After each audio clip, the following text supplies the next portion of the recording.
Bonjour, c'est un plaisir de vous retrouver. Là, j'ai une grosseur, petite heure, grosseur, on va voir, devant moi. Et il était temps de reprendre un petit peu les questions-réponses parce qu'il y en a toujours qui arrivent, beaucoup de questions que j'attrape de ci, de là, sur le forum, sur la page Facebook. Vous avez vu, hein, pour les personnes qui suivent sur Facebook, il n'y a plus de compte personnel.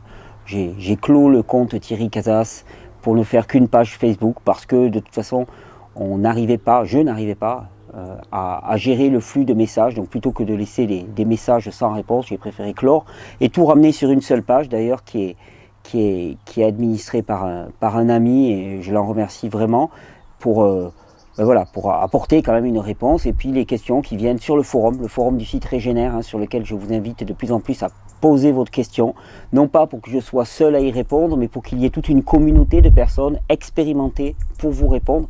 Et vous avez vu que sur le site maintenant, les questions physiologiques, on vous renvoie vers le forum.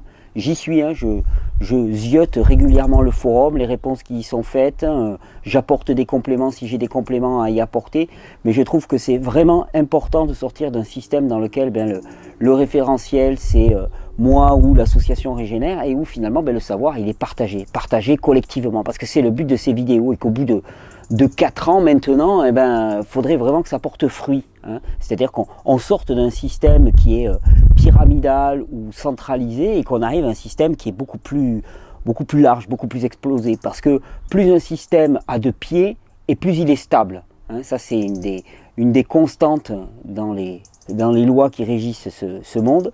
Plus un système est complexe et plus il a de pieds, plus il est stable. Et plus il s'appuie sur un nombre de personnes important, plus il a de chances de perdurer. Ça, c'est ce que nous apprend aussi la permaculture. J'espère que vous appréciez vraiment la série d'entretiens que j'ai tourné avec mon ami Eric Escoffier, qui sont pour moi exceptionnels. Vraiment, il y a un contenu exceptionnel dans ces 7 entretiens.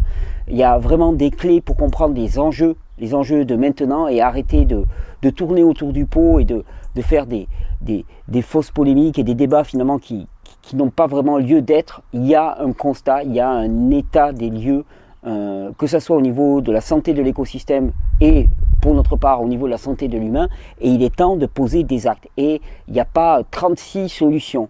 Il n'y a pas 36 solutions pour la physiologie humaine, hein, je me plais à le répéter très très souvent. Il n'y a pas 36 solutions au niveau de la planète. C'est toujours la même chose, c'est régénérer. Arrêter d'en rajouter, arrêter de rajouter de la toxicité, de l'acidité, permettre que ce qui est en excédent se résorbe par les simples vertus finalement des équilibres biologiques à l'échelle de la planète, à l'échelle du corps, et laisser faire. Laisser faire ce mouvement spontané de régénération à l'échelle des écosystèmes, à l'échelle du corps humain. C'est toujours et uniquement le même message. Il n'y a rien de plus à rajouter. Alors dans ces vidéos, souvent on voit un petit peu les facteurs d'adaptation dans les méthodes, on discute, on essaie de comprendre. Je dirais c'est pour le plaisir. C'est pour le plaisir. Parce qu'au final, il n'y a qu'une seule et je dirais bonne. C'est pas bonne, c'est une seule manière efficace de traiter le corps humain. C'est de simplement laisser faire. C'est-à-dire que la guérison ne dépend pas de tel ou tel remède ou tel truc. La guérison dépendra uniquement de notre responsabilité étant de donner les bonnes conditions pour qu'elle advienne, et ensuite elle adviendra. Elle adviendra si le potentiel nerveux est suffisant, si les conditions sont réunies pour qu'elle advienne. C'est-à-dire que souvent on me dit mais qu'est-ce qu'il faut que je fasse en plus? Qu'est-ce qu'il faut que je fasse en plus? Je me dis mais si tu fais ce qu'il faut pour que tu sois dans les bonnes conditions, et bien maintenant tu attends qu'elle advienne la guérison. Tu attends, tu essayes vraiment d'optimiser les conditions de manière à ce qu'elle advienne le plus rapidement possible. Ça c'est une donnée qui est légitime. Mais après, il n'y a pas grand chose d'autre à faire. Donc dans cette vidéo, il n'y aura pas de remède miracle, il n'y aura pas de nouvelles... Non, il y a juste toujours la même chose au niveau du corps humain, c'est de savoir qu'un corps humain que l'on nourrit correctement et à qui l'on permet d'évacuer tous les déchets qui étaient accumulés, ce corps humain, il va aller parfaitement bien. Ça paraît un truisme et pourtant c'est vrai.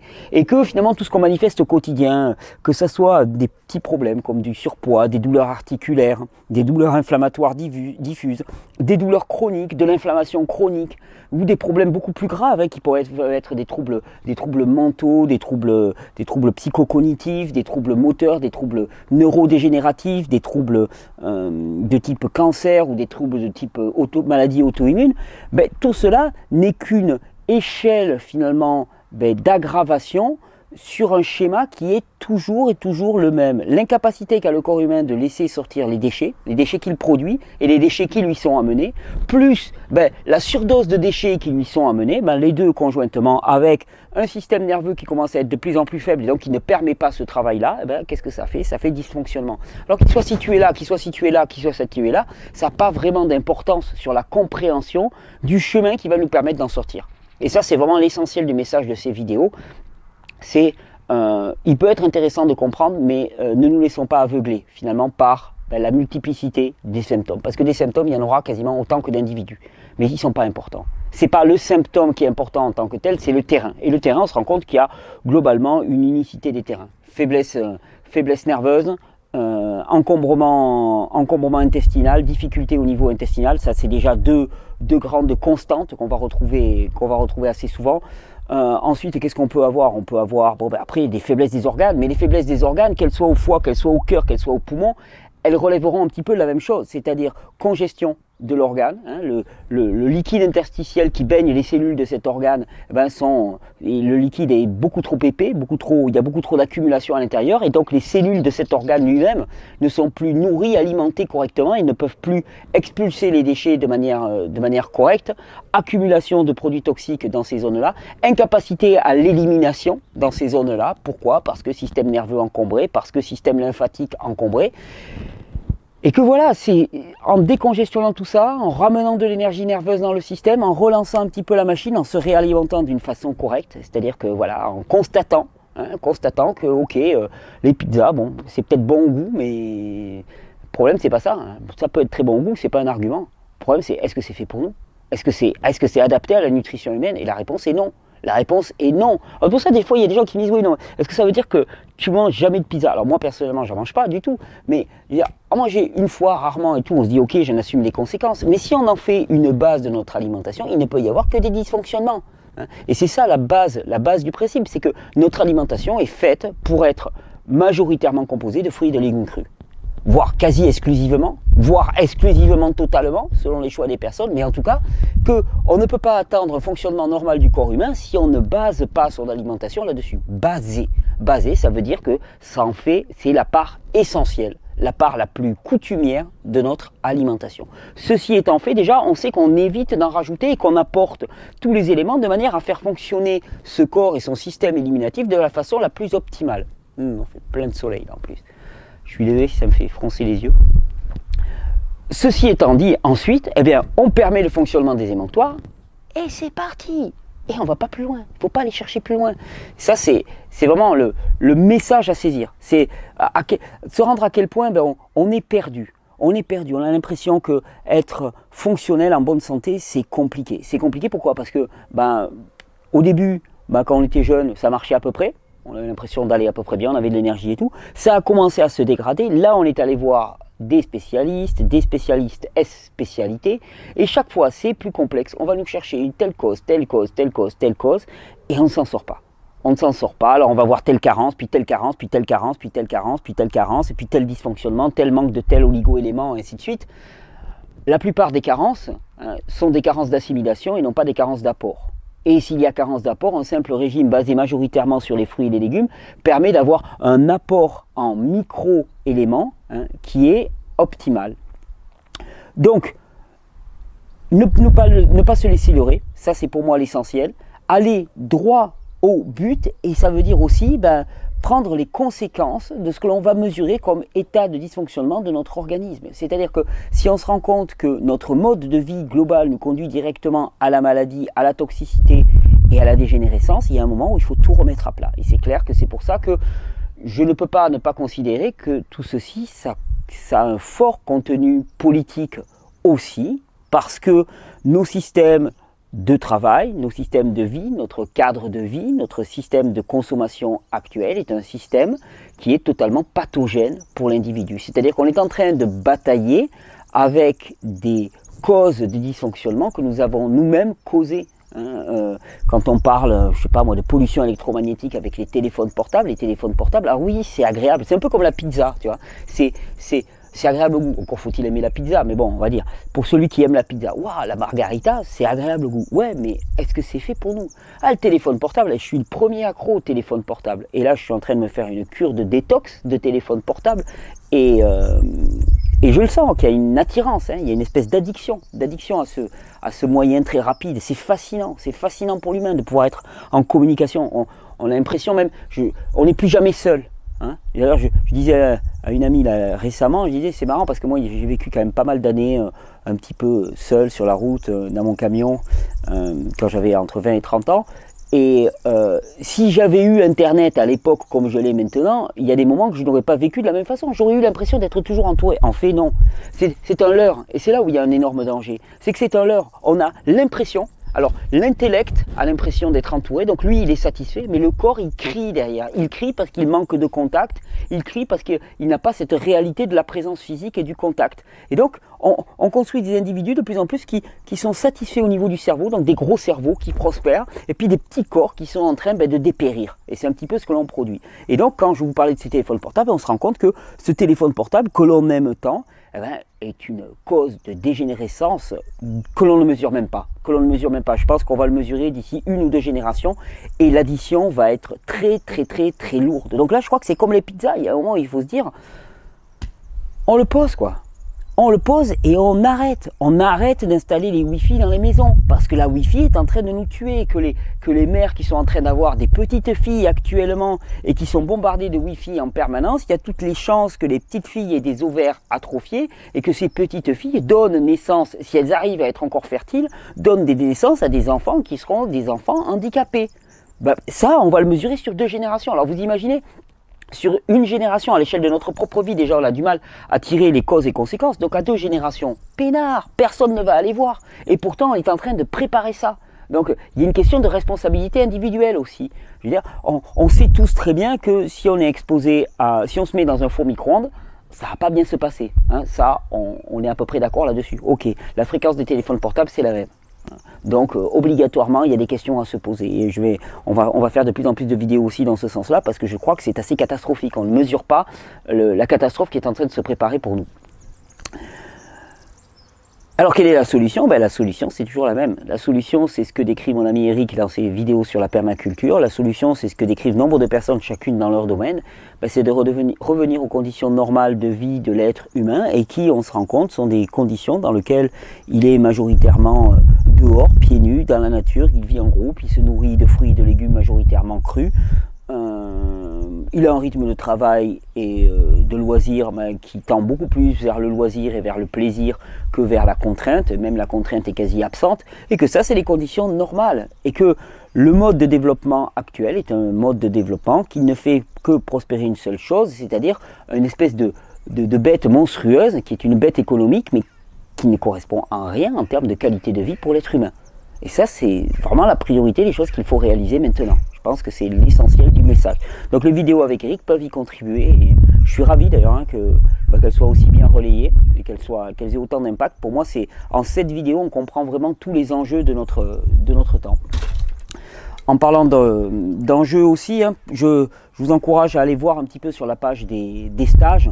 Il va y avoir plusieurs dates, là, en avril, mai, juin, normalement, si je ne me trompe pas, il va y avoir Montpellier, Nantes, il va y avoir la Suisse aussi. Enfin, on sera à la frontière suisse, pas loin de Genève, à une vingtaine de minutes de Genève, en France. Ça sera pour, je crois, juin, avril, mai. Je pense qu'avril, ça va être Nantes, mai, ça va être Montpellier, à moins que ça soit inversé, on va voir. Et tout ça, vous le trouverez sur la page des stages. Ça va être annoncé là dans les jours qui viennent. Pour des stages, le fameux 3 jours pour changer une vie qui a été donné à Paris, qui avait fait sa première à Paris. 3 jours vraiment pour comprendre, pour être capable de dresser un constat, comprendre les enjeux et agir de manière efficace. C'est-à-dire arrêter de patauger, arrêter de s'affoler, arrêter de s'inquiéter et plutôt agir de manière focalisée et efficace. Pour moi, ça, c'est une priorité. Il y a pas mal de petites choses qui nous attendent en mars. On me demande depuis très très longtemps des vidéos sur les enfants. Je suis en train de finir de les préparer, donc vous allez, je pense, être vraiment satisfait pour on va dire pour le printemps, il y aura ça. Pour le printemps aussi, on va se faire j'ai envie de vous proposer, parce que j'ai envie de la faire, une petite semaine ou 10 jours, mais peut-être une semaine. D'abord, on va faire une petite semaine de cure de jus, là, histoire de bien détoxiner au printemps et de bien se reminéraliser, de bien faire fonctionner les émonctoires de manière efficace. Et c'est vrai que pour ça, une cure de jus, c'est absolument fabuleux. C'est quelque chose que j'aime particulièrement.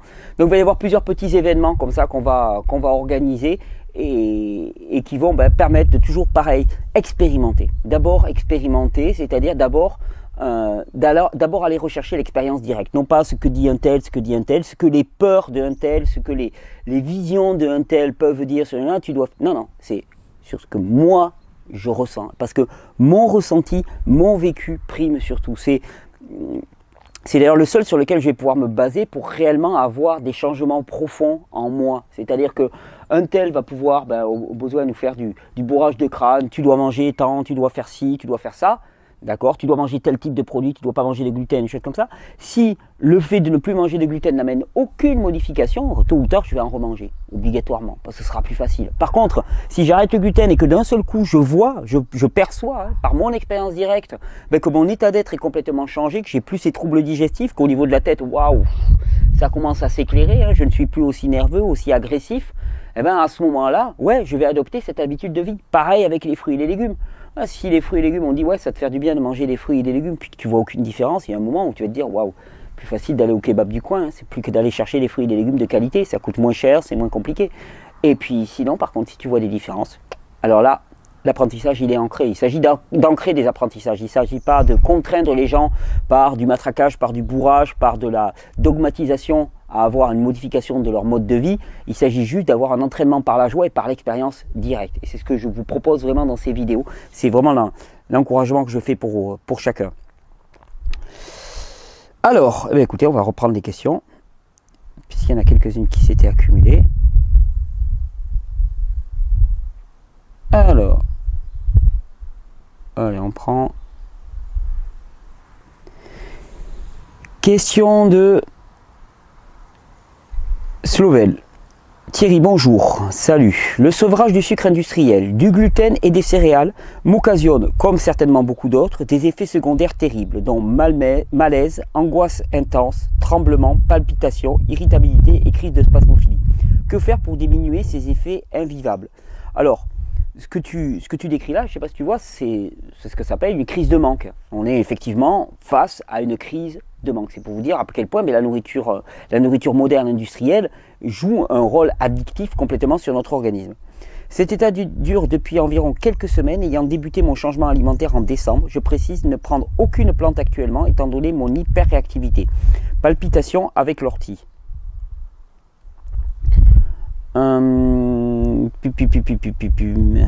Merci pour ta réponse. Alors, c'est un peu un cercle vicieux. Tu me dis finalement que tu ne prends aucune plante. J'en déduis, qu'il n'y a pas vraiment de soutien qui est fait pour la fonction émonctorielle. Il faut vraiment bien comprendre que lorsque on cesse de prendre du sucre, on cesse de prendre du gluten, il y a d'abord une crise de manque liée aux produits eux-mêmes. C'est-à-dire que le gluten, par exemple, il y a énormément de neurotoxiques qui vont jouer littéralement s'il y a du glutamate avec, pour exciter le système nerveux, qui vont participer à tout le nourrissement finalement de tout un microbiote aussi spécifique à ces produits-là. Si on les coupe d'un seul coup, il y a tout ce microbiote-là qui crie famine, qui demande sa pitance. Donc ça, c'est un des premiers phénomènes, mais qui disparaît relativement rapidement. Ensuite, il y a un deuxième phénomène, c'est à partir du moment où on arrête d'apporter des produits toxiques et qu'au contraire, alors de ce côté-là, on commence à apporter des produits, on va dire, plus réellement nourriciers pour le corps, à ce moment-là, le corps il se met en mode je nettoie. Automatiquement, il n'y a rien à faire. Souvent les gens me disent, mais qu'est-ce qu'il faut faire pour détoxiner? Je dis, mais ça se fait tout seul. C'est une fonction naturelle du corps à partir du moment où on commence à le nourrir de façon saine. Tu n'as même pas besoin de jeûner pour ça. Hein. Le jeûne, c'est qu'une accélération, c'est qu'une phase up. Mais dans un premier temps, il n'est pas question de jeûner. Il est simplement question de lui apporter des fruits et des légumes, des nutriments, des micro et des macronutriments en quantité et de qualité. Et une fois que ça sera apporté, ben à ce moment-là, tu vas voir que ton corps va se mettre à détoxiner. Alors, il est clair que si à ce moment-là, tu as ta fonction émonctorielle, les reins, les intestins, les poumons et la peau, hein, qui ne permettent pas de faire sortir ces produits, eh ben, ils vont commencer à circuler et à t'irriter de l'intérieur. Alors, quelle solution à ça? Ben, c'est effectivement, il y a différentes techniques qui aident à ce qu'on appelle ouvrir les émonctoires. Tu me parles de plantes médicinales, de réaction avec l'ortie. Je pense que, mis à part le fait d'y aller plus doucement, avec des doses plus faibles de plantes médicinales, je ne vois pas trop comment faire. Hein. On répète, pour les reins, ben, qu'est-ce qu'on va avoir? On va avoir tout un cortège de plantes qui jouent très très bien. Les jus aussi sont excellents pour le fonctionnement rénal. Le persil, hein, le jus globalement, jus de carotte particulièrement, jus de persil, infusion de persil qui vont bien fonctionner. Il y a des mélanges de plantes médicinales chez ABC aussi qui marchent très très bien pour les reins, pour activer le fonctionnement émonctoriel des reins. Pour les intestins, ben, toujours pareil, psyllium pour réaliser ce rôle de balai intestinal, de balai intestinal mécanique, balai intestinal en tant que mélange de plantes pour extraire les plantes, les lavements, les irrigations coloniques qui vont accélérer, qui vont permettre un bon péristaltisme intestinal, enfin en tout cas qui vont accélérer la circulation des selles et qui vont faire en sorte qu'on ne va pas réabsorber nos propres toxines. Ça c'est une priorité. Pour le fonctionnement pulmonaire, alors là globalement c'est simple, c'est bouger. Bouger pour accélérer la ventilation, respirer pleinement, faire un exercice modéré, adapté, décongestionner toute cette zone. Et décongestionner toute cette zone, ça passe aussi par l'utilisation de plantes, de cataplasmes, d'huile de ricin dans cette zone qui vont permettre voilà, de libérer toute cette sphère-là. Et puis pour la peau, la peau c'est sauna, hammam, sudation globale hein, par l'exercice physique, brossage à sec de la peau qui est absolument fabuleux aussi pour permettre une meilleure élimination. Et tout ça, il va falloir prendre ce avec lequel tu peux fonctionner actuellement et le faire fonctionner. C'est-à-dire que si tu réagis très très fort avec certaines plantes médicinales, tu t'orientes vers les lavements plutôt, par exemple. Ou si le balai intestinal c'est trop fort, tu commences par le psyllium, puis tu commences par de petites quantités de psyllium. Il n'y a pas vraiment d'autre solution hein, que d'activer le fonctionnement émonctoriel. Sinon c'est une espèce de serpent qui se mord la queue. Donc cet état d'excitabilité, cet état d'irritabilité, cet état de nervosité, palpitation. Palpitation, c'est quoi? C'est simplement que tu as ton système nerveux autonome, le sympathique, celui qui est responsable du système lutte ou fuite, celui qui est responsable de la réaction de stress, qui à un moment, il y a un relargage toxique dans ton organisme, et donc il y a une production d'adrénaline, et puis ton cœur commence à fonctionner. C'est simplement pour activer la sortie, sauf que ça ne sort pas. Hein, ça ne sort pas et donc c'est un petit peu en vain que c'est fait cette accélération et il s'agit avant tout de permettre que sortent ces produits-là.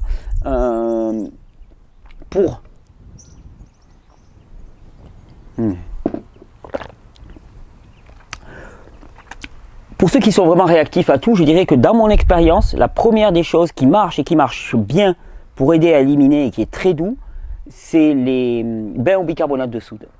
Un bain chaud au bicarbonate de soude ou simplement, si au départ c'est trop pour le corps entier, un bain de pied au bicarbonate de soude et ou à l'argile. Hein, moi je ferai les deux séparément. Ça permet de bien drainer. Hein. Bain de pied à l'argile, vous faites une eau un petit peu argileuse, vous y trempez les pieds. Bain de pied au bicarbonate de soude, ça aide à drainer les émonctoires. Ça fait sortir un petit peu par la plante des pieds, hein, qui draine énormément de produits toxiques. Moi je trouve que c'est une bonne solution, très facile à mettre en place. Et puis petit à petit, on commence, si les mélanges de plantes de chez ABC sont un petit peu trop forts au début, on en prend juste un quart de cuillère, puis une demi-cuillère. Puis sinon, on commence par une infusion de persil, juste, et puis après une décoction de persil. Et puis on bâtit, on commence de manière à ce que ces émonctoires fonctionnent enfin. Parce que de toute façon, il n'y a pas d'autre solution. Voilà, j'espère que j'aurai répondu de manière adéquate à ta question. Alors... question de Benjamin, d'Ariège. Bonjour à toute l'équipe. Un rhumatologue me dit être atteinte d'une polyarthrite rhumatoïde Je ne veux pas m'empoisonner encore plus avec des anti-inflammatoires ou stéroïdes, bien sûr. Il continue en me disant que si je ne fais rien, l'inflammation va par la suite continuer à détériorer mes articulations ainsi que l'os. Il a réussi à me mettre la trouille et donc je voulais avoir de ta lumière sur le sujet. Je suis au vert depuis 6 mois et je continue à m'occuper de moi comme tu le préconises. Alors, qu'est-ce qu'il faut comprendre de ça? Chaque fois qu'on a une réaction inflammatoire qui n'est pas maîtrisée dans l'organisme, c'est que les produits qui sont censés maîtriser l'inflammation, parce que dans l'organisme, il faut bien comprendre, l'inflammation est un processus de réparation. Sauf que si l'inflammation devient trop importante, qu'elle n'est pas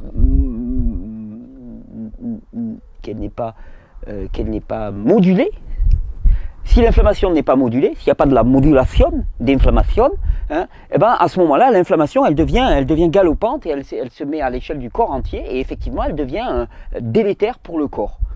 Pourquoi est-ce que l'inflammation peut prendre des proportions qui sont non prévues et qui sont néfastes pour l'organisme? Uniquement parce qu'il y a une hormone qui s'appelle le cortisol qui n'est pas produit en abondance. Et d'ailleurs, c'est pas pour rien. Ce cortisol, il est transformé en cortisone. Et qu'est-ce qu'on va te donner pour limiter l'inflammation? De la cortisone en très grande quantité. Cortisol qui n'est pas produit de manière adéquate, ça veut simplement dire faiblesse des glandes surrénales, ces deux petites glandes qui sont au-dessus des reins et qui produisent tous les hormones corticostéroïdiennes, toutes les stéroïdes proviennent des glandes surrénales. Et faiblesse surrénalienne, ça veut dire épuisement, fatigue chronique. C'est pour ça que tous les états d'inflammation chronique, inflammation rhumatoïde grandissant, sont liés à un état de fatigue. Alors, qu'est-ce qu'on peut faire dans ces cas-là? Qu'est-ce qu'on peut faire dans ces cas-là? Bon, première option, prendre des anti-inflammatoires stéroïdiens. C'est certainement pas la meilleure des options, parce qu'on va bloquer toute réaction d'inflammation, alors que l'inflammation est un processus d'adaptation aussi du corps, est un processus de guérison, puisqu'elle permet une meilleure vascularisation, un plus grand apport de globules blancs. Il ne s'agit pas de la couper, il s'agit simplement de la garder sous contrôle. Donc la première option, prendre de la cortisone. Ce qui veut dire que la charge toxique va encore augmenter, et on va se retrouver avec une espèce de grenade dégoupillée dont la charge a doublé ou a triplé. Certainement pas la meilleure des options, mais ça on te le dit jamais. On te dit pas ce que ça a comme conséquence. Ouais, prendre de la cortisone, tu iras mieux. Ouais, mais ballot, quand tu te retrouves 3 mois après, c'est plus avec une charge d'une grenade, tu es une charge avec 3 grenades. Puis on te dit augmente ta cortisone. Ok, augmente la cortisone. Et après il y a quoi? Après il n'y a plus que la morphine comme antidouleur. Pourquoi? Parce que la charge toxique a encore augmenté. Donc on va essayer de choisir une autre solution. Autre solution, premièrement, favoriser le repos et la régénération. Ça c'est clair, donc il n'y a pas d'entourloupe à ce niveau-là. Diminuer les facteurs pro-inflammatoires. Donc facteurs pro-inflammatoires, tout ce qui est rayonnement électromagnétique, tout ce qui est stress au quotidien, tout ce qui est alimentation acide et inflammatoire, donc un maximum de fruits, de légumes, ainsi de suite. Bon, j'ai l'impression que tu le fais. Qu'est-ce qui va permettre de réguler, de rapporter de l'énergie à ce niveau-là? Le soleil, le sommeil, le massage, le fameux SMS, ça c'est pas pour rien. Faire le plein comme ça, capter tout le soleil là, comme ça directement. Ensuite, tu peux utiliser quand même, il y a des plantes qui vont pouvoir t'aider. Il y en a une qui est très connue, qui a été très popularisée et qui à elle seule suffit, entre guillemets, c'est le curcuma. Le curcuma est vraiment une panacée pour le coup, pour réguler les inflammations qui partent un petit peu trop vite. Moi, je consommerais du curcuma en grande quantité, dans les jus.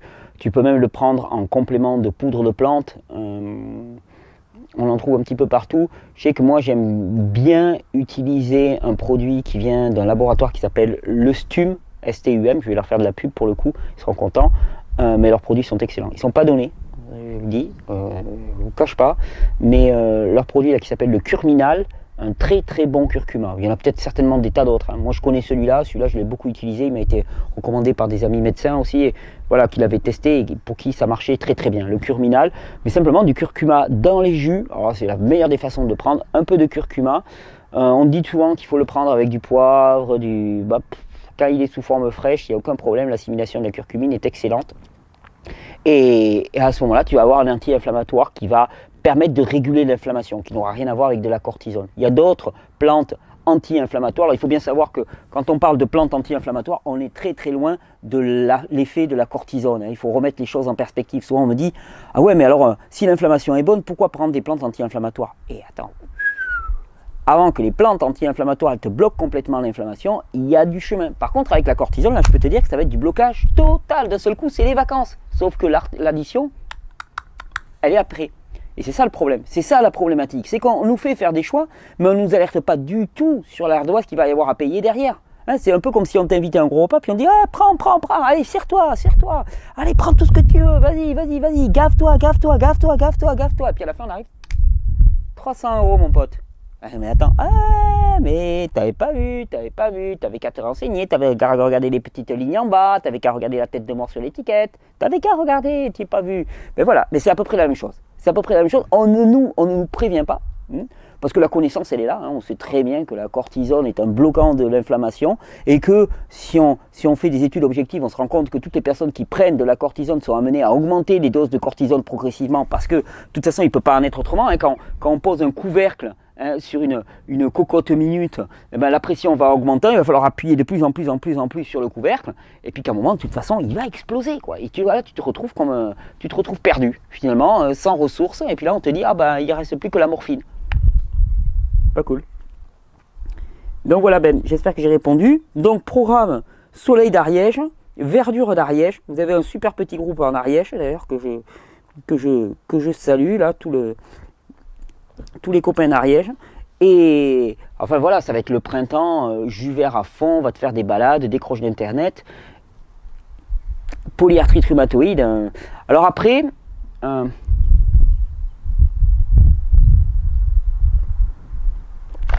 si tu veux répondre de façon un peu plus symptomatique, je le répète souvent pour que les choses soient très très claires, quels sont les deux anti-inflammatoires de l'organisme? C'est les minéraux qui vont venir neutraliser les acides et les acides gras.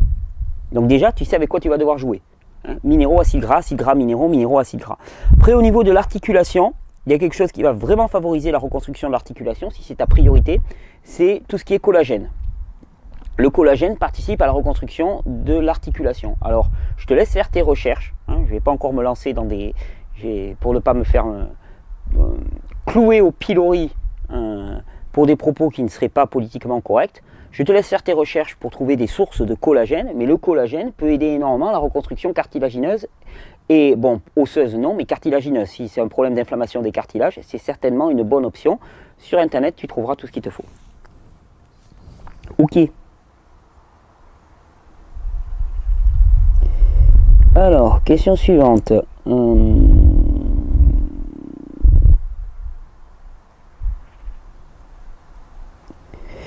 Question de Stéphanie. Bonjour, ma fille a 2 ans et demi. Depuis ces 4 mois, elle est suivie pour des problèmes de plaquettes jusqu'à 1 million. Ouh, très élevé. Et de globules blancs trop élevés. La fonction lombaire et autres tests n'ont toujours rien révélé, excusez-moi. En parallèle, elle a de gros problèmes digestifs.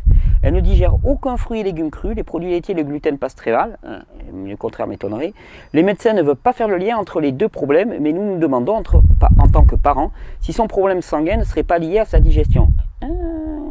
Nous ne savons plus comment la nourrir et le corps médical est obsédé par ses prises de sang. Si jamais le sujet est déjà traité, je m'en excuse, pas de souci. J'espère très vivement une réponse à votre part et vous remercie pour l'attention que vous porterez à Lucie. Lucie, ma fille. Elle a 2 ans et demi, Lucie. Elle a 2 ans et demi et effectivement, donc, augmentation du nombre de plaquettes et augmentation des globules blancs. Alors, c'est des phénomènes qui sont relativement concomitants. Bon, augmentation du nombre de plaquettes, on sait que vraiment la fabrication, la destruction des plaquettes est liée à la rate, donc c'est une dysfonction au niveau de la rate. Globules blancs présents en trop grande quantité dans le sang. Pourquoi est-ce que les globules blancs sont présents quelque part? Les globules blancs, c'est les agents nettoyeurs du système. Donc quand les agents sont présents en trop grande quantité dans le sang, ça veut dire obligatoirement qu'ils ont du job. Pourquoi est-ce qu'ils ont du job? Certainement parce qu'effectivement, il y a du travail de nettoyage. Pourquoi est-ce qu'il pourrait y avoir du travail de nettoyage dans le sang? Parce qu'il y a certainement beaucoup de bactéries et de micro-organismes qui se développent dans le sang. Ah ouais, mais alors, pourquoi est-ce qu'il peut y avoir des bactéries et des micro-organismes dans le sang? Pourquoi est-ce que ça se développe, des bactéries et des micro-organismes? Et où est-ce qu'on voit se développer des bactéries et des micro-organismes? Dans les poubelles. Dans les poubelles. Et désolé de le dire comme ça, notre sang est souvent un sang poubelle. Pourquoi? Parce qu'il y a énormément de produits anormaux qui passent dans notre sang. Donc dès lors, il y a prolifération de micro-organismes, de bactéries, et il y a donc le système immunitaire qui se met en branle pour essayer de réguler tout ça. Et donc c'est une conséquence naturelle de la présence de produits anormaux dans notre sang. Ah ouais, mais alors, produits anormaux dans notre sang, ça vient d'où? Ben, ça vient simplement du fait que nous avons à la fois une digestion qui est mauvaise, incomplète, que nous avons des produits qui sont proposés à notre digestion qui ne sont pas adaptés à l'être humain, donc nous ne pouvons pas digérer de manière correcte parce qu'on n'a pas le capital enzymatique, parce qu'on n'a pas le capital microbien pour ça. Qui plus est, on a une porosité, une hyperperméabilité de la membrane intestinale. Alors on me dit, mais comment ça se fait que des enfants aussi jeunes aient déjà une hyperperméabilité? Je vous rappelle quand même que les enfants, ils sont construits à partir des matériaux qu'on leur donne. Et les matériaux, qui est-ce qui leur donne? Désolé de le dire, c'est la maman. Le père, là-dedans, il n'a pas grand-chose à voir. Lui, il donne du matériel génétique, mais tout ce qui est matériel microbien et minéral, c'est la maman. Et toute la responsabilité lui repose sur ses épaules. Les mamans qui sont souvent déjà complètement fatiguées, crevées, épuisées, déminéralisées, parce que voilà, la répartition traditionnelle des tâches dans notre société fait que elles sont souvent des esclaves domestiques, ou encore trop souvent. Et donc finalement, les mamans, elles donnent ce qu'elles peuvent donner. Elles donnent ce qu'elles peuvent donner, et de plus en plus, génération après génération, ce qu'elles peuvent donner, c'est pas grand-chose. C'est pas grand-chose, donc les tissus sont extrêmement faibles dès à présent, dès la naissance, et on se retrouve avec des enfants qui ont une hyperperméabilité intestinale. Donc, est-ce qu'il y a un lien? Est-ce qu'il y a une possibilité de lien? Pour moi, elle est évidente, parce qu'il faut bien comprendre que ce qui arrive dans le sang, c'est une fois la barrière intestinale passée, hop, ça passe immédiatement dans le sang. Ça passe après immédiatement dans le foie, mais d'abord ça passe immédiatement dans le sang. Donc s'il y a prolifération de leucocytes, de globules blancs dans le sang, c'est qu'il y a prolifération de micro-organismes anormaux dans le sang. S'il y a prolifération de micro-organismes, c'est parce qu'il y a des déchets. Là où il n'y a pas de déchets, il n'y a pas de prolifération de micro-organismes. Donc c'est aussi simple que ça. Pourquoi est-ce qu'il y a des déchets? Parce que premièrement, la digestion est incomplète. Deuxièmement, la perméabilité de la muqueuse intestinale. Qu'est-ce que je ferais dans ce cas-là? Je réparerais la muqueuse intestinale. Il y a pas mal de vidéos là-dessus. Pensez vraiment aux matières grasses pour ces enfants, surtout à 2 ans et demi. Elle est encore toute petite. Pense, le lait maternel, c'est moitié gras, moitié sucre. Le sucre pour l'énergie, le gras pour l'énergie de stockage, la construction cérébrale des neurones, pour la construction des tissus. Donc pense bien, grosse part de matières grasses pour les enfants, surtout. Toutes les matières grasses possibles, naturelles, crues, non transformées. Moi ensuite, si elle a une digestion qui est lacunaire, j'essaierai quand même vraiment des enzymes digestifs pour cet enfant. Tu prends des enzymes digestifs d'origine végétale, les plus larges possibles au niveau spectre. J'espère qu'on pourra vraiment bientôt vous en proposer, et on y travaille. Des enzymes digestifs qui vont permettre une meilleure décomposition de la nourriture. Donc déjà là, je pense que ça va aller dans le bon sens. Et surtout, et premièrement, commencer à l'alimenter avec des aliments qui sont physiologiquement adaptés à l'humain, qui ne vont pas poser de problème en tant que tel, et dont la dégradation ne générera pas des déchets, dont la digestion ne générera pas des déchets, c'est-à-dire principalement des fruits et des légumes. Je suis en train de faire un travail là sur l'allaitement. Les recommandations de l'OMS, l'OMS n'étant pas réputée pour être un organisme alternatif par excellence, les recommandations de l'OMS, c'est 6 mois exclusivement au lait et 2 mois et 2 ans, au lait maternel bien sûr, et 2 ans lait maternel en complément d'une alimentation diversifiée. Mais 6 mois exclusivement au lait et 2 ans. Alors, et attention, il faut bien entendre que les recommandations de l'OMS, c'est le minimum. C'est vraiment le minimum vital. Hein. On va pas, ils ne font pas de zèle à ce niveau-là. Donc, on peut vraiment penser que l'alimentation de l'enfant doit être principalement du lait maternel, que jusqu'à 2 ans, il peut en consommer énormément, hein, et même après, au-delà, selon la fatigue de la maman, selon l'état de l'enfant, selon les besoins de l'enfant. Mais vraiment penser qu'ensuite, quand on diversifie, il faut diversifier sur une alimentation qui est physiologiquement adaptée à l'enfant. Majoritairement des fruits et des légumes. Et les enfants adorent ça spontanément. Alors après, c'est vrai que si on les gave de gluten et de produits laitiers, après ils en prennent le goût, il y a une dysbiose intestinale qui s'installe, et après c'est très difficile de les ramener sur les fruits et les légumes. Mais s'ils sont jeunes comme ça, c'est le temps d'en profiter, vraiment. Donc voilà Stéphanie, j'espère que ça saura répondre à tes questions. Voilà un petit peu les pistes que je peux te proposer.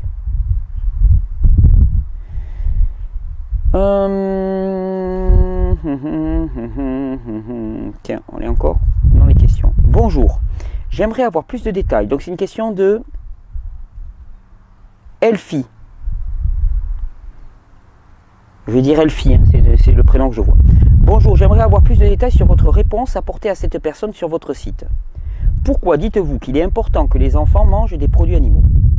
Votre réponse me questionne beaucoup et me perturbe. Mon fils de 2 ans est lui aussi tout cru depuis sa naissance et lui aussi est plus petit que les enfants du même âge. Ouais, mais ça, c'est pas un souci. Hein. Je vais te dire, hein, la plupart des enfants, ils sont poussés à l'hormone de croissance qu'ils prennent dans les produits laitiers. Donc, que ton enfant soit plus petit, ça, c'est pas un souci pour moi. Et pour votre réponse, voici le copier-coller. Alors, le copier-coller, donc c'est une question qui avait été posée. Mes enfants, excuse-moi, hop, ça n'arrête pas de s'arrêter. Mes enfants sont crus à 90% et grandissent moins vite que les autres. Est-ce que le régime crudivore ralentit la croissance? Non, au contraire, ils sont dans le rythme naturel de croissance. Ce qui se passe pour la plupart des enfants qui mangent de manière traditionnelle, c'est qu'ils se trouvent dans leur alimentation de l'hormone de croissance. Il est évident aussi qu'en cas de croissance perturbée, le premier réflexe est d'aller consulter un spécialiste. Dans notre expérience, aussi surprenant que ça puisse paraître, alors d'accord, c'est ça qui t'avait fait réagir. Les produits animaux sont aussi importants pour les enfants.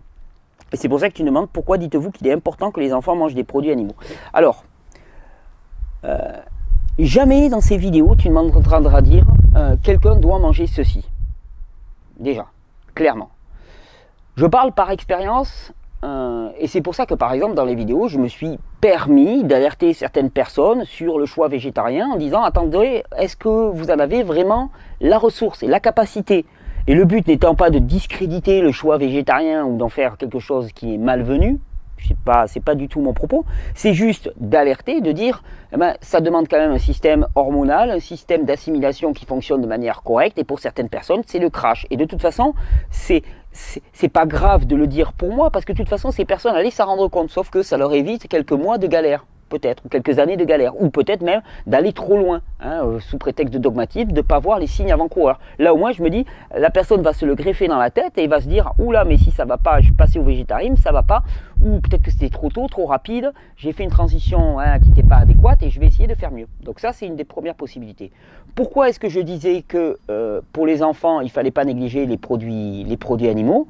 C'est parce que jusqu'à présent, j'ai vu que de très rares cas d'enfants crus sans produits animaux qui fonctionnent, qui aient un développement complètement adéquat. Pour l'instant, allez, sans être méchant, je crois que j'en ai jamais vu. Voilà, des enfants crus végétaliens, et je ne dis pas que ça n'existe pas, je dis que j'en ai rarement vu.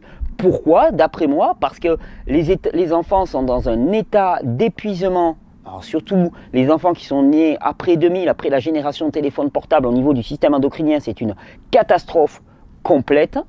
Et je pense que nombre d'enfants,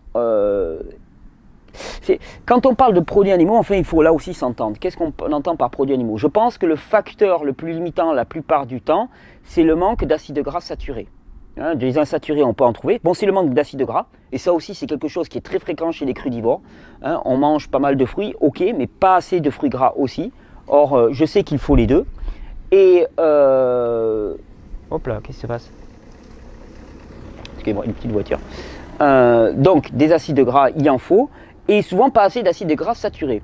Est-ce à dire que des enfants qui seraient élevés avec de la noix de coco, des bons acides gras insaturés, polyinsaturés, des oméga 3, des oméga 6, est-ce à dire que... Oh là là. Excusez-moi. Est-ce à dire que... On était censé être calme. Est-ce à dire que ça serait qu'ils ne pourraient pas faire le choix du végétarisme? J'en sais rien. Moi, quand je disais ça, c'était juste une façon d'alerter les parents. De dire attention, soyez attentifs quand même. C'est-à-dire que si vous faites le choix du végétarisme pour votre enfant, regardez un peu comment ça se passe et soyez attentifs. C'est pas dire c'est mal, c'est bien, non, c'est dire juste fais gaffe. Regarde ton enfant, regarde comment il va. S'il commence à être tout pâle avec les yeux cernés, qu'il est tout mou, qu'il n'a aucune énergie, mais ça veut simplement dire que son système endocrinien il est tellement faible qu'il a besoin de stimulation et que si tu ne lui donnes pas, tu ne réponds pas à ses besoins. Alors c'est peut-être gênant de se dire que finalement notre enfant a besoin de produits animaux, surtout si nous-mêmes avons fait le choix végétarien, mais il faut aussi se coller à l'existant. Donc mon propos c'était ça, c'était de dire juste attention. Attention parce que les enfants sont beaucoup plus faibles maintenant que vous.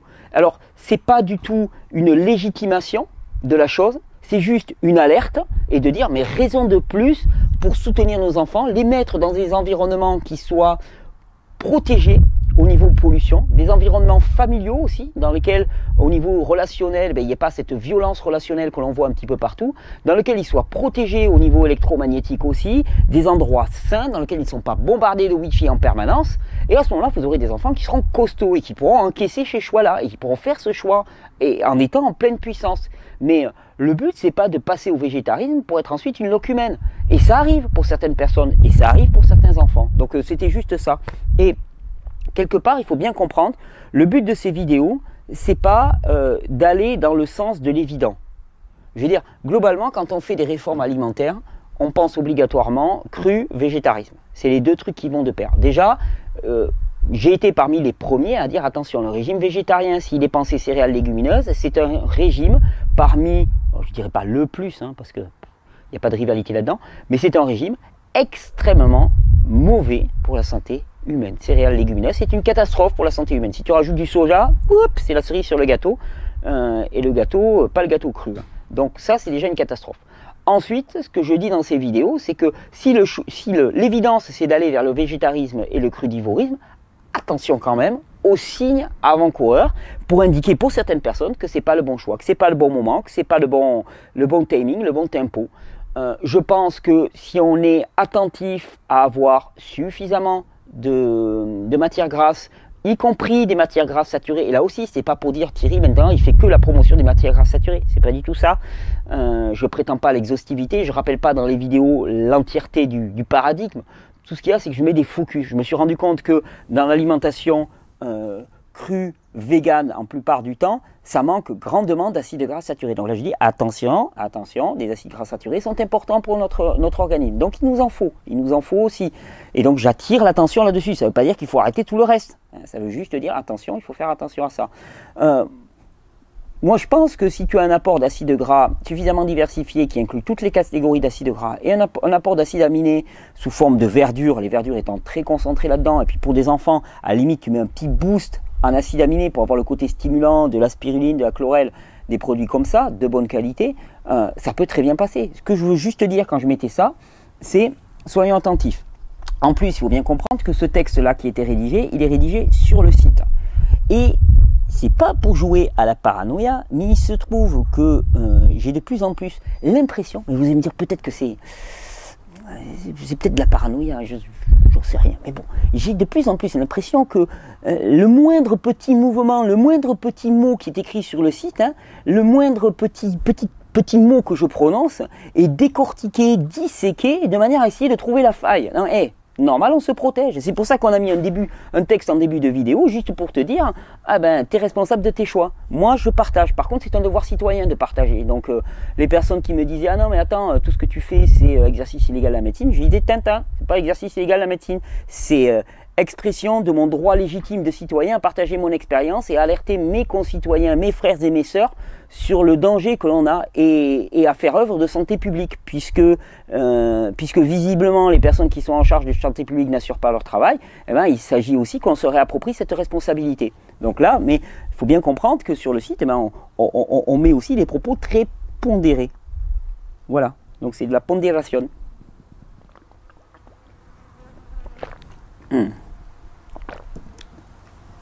Ah, il y a un copain qui me fait des jus. Le jus à Daniel, c'est quelque chose. C'est chaque jour neuf, parfois spécial, parfois expérimental, mais c'est jamais à l'odeur. Là, c'est, il m'a dit, pamplemousse, laitue iceberg et à bloc de gingembre. Ça donne un truc très fin. Très très fin. Il y en a des questions.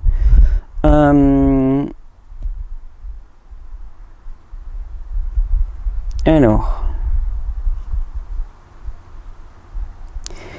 Question de Samia. Bonjour Thierry, je m'appelle Anna. Alors donc, question de Anna. J'ai 14 ans maintenant et je souhaite me lancer dans le crudivorisme. Cool. Mais le problème, c'est que je suis tenté partout et que je suis boulimique. Comment faire, sachant que ma mère a le même problème, mais qu'on adhère totalement à ce nouveau mode de vie, mais nous n'y arrivons pas. Comment faire? Alors, excusez-moi, je reprends ta question. Alors, première des choses, pour ne pas se mettre trop la pression, ça demanderait une vidéo entière pour répondre à une question comme ça. Première des choses, moi, que je te conseillerais, c'est pas de dire je me lance dans le crudivorisme. Tu dis je suis dans une démarche pour me régénérer. Déjà, ça permet de mieux écouter le rythme du corps. Hein. Le crudivorisme, le fait de manger cru, plus que le crudivorisme, j'aime pas trop les ismes, hein, ça fait un peu religieux, le fait de manger majoritairement cru est ce qui est naturellement prévu pour notre corps et c'est là où l'humain va avoir le maximum d'efficacité de rendement. Par contre, effectivement, il peut être nécessaire de faire des sacrées étapes pour y arriver. Donc de dire je me mets au crudivorisme, moi je préférerais dire ok, je me lance dans une démarche de régénération. Et effectivement, ça va souvent par l'adoption de plus de légumes et de fruits crus, mais suivant un rythme qui est notre rythme propre. Donc première des choses. Ensuite, tu me dis que tu as des problèmes de boulimie.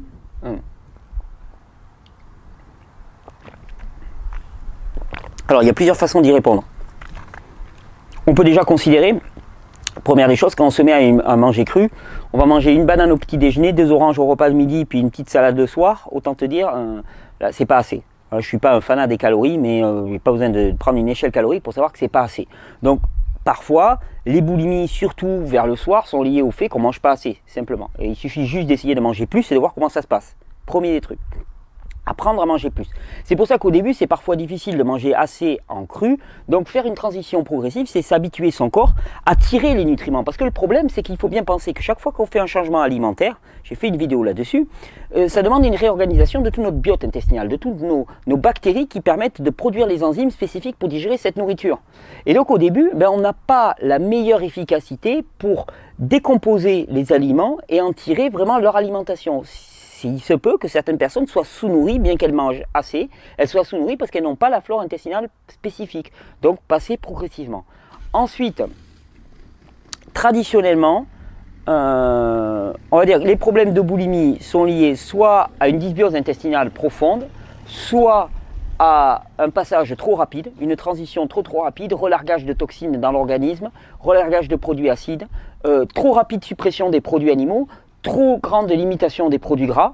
Voilà à peu près ce qui se passe la plupart du temps pour expliquer ces déséquilibres. Donc pour y répondre, moi je dirais transition progressive, veiller à avoir assez d'acides gras, être bien au courant de son état de fatigue avant de faire le choix du végétarisme. C'est-à-dire que si tu es épuisé, tu commences par te reposer avant d'embrayer sur la machine végétarienne parce que sinon tu vas mal le vivre et puis au final tu vas rejeter l'expérience.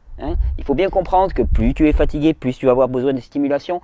La meilleure des façons d'y répondre, c'est pas de manger stimulant, c'est de se reposer de toutes les façons. Globalement, les problèmes de boulimie, c'est ça. Alors après, il y a un problème aussi de... Toujours la même chose, c'est qu'on est un monde qui est de plus en plus vide de sens. C'est-à-dire que on t'apprend toute ta jeunesse, tu as 14 ans, on t'apprend toute ta jeunesse à la fermer et rester assise toute la journée à l'ombre dans une salle à écouter quelqu'un qui t'apprend quelque chose que tu n'as pas obligatoirement envie d'apprendre.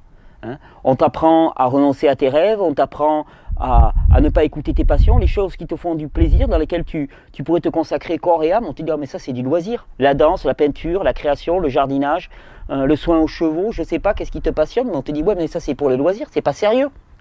Donc, il y a un vide profond. Il y a un vide d'autant plus profond qu'en plus on rentre dans une nouvelle religion qui est la religion laïque, dans lequel il y a un vide de sens au niveau de notre travail dans cette société et dans ce monde. Il y a un vide de sens au niveau spirituel complet et on est juste laissé là. Alors qu'est-ce qu'on fait ? On est vide, on est creux et on se remplit en permanence et on espère trouver une densité là-dedans.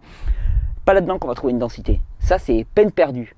La vraie densité, on la trouve en ayant 2 bras valides, régénérés, comme je dis souvent, 2 bras régénérés, et en se mettant au service, au contact des autres, en vivant sa passion. Il n'y a pas d'autre moyen.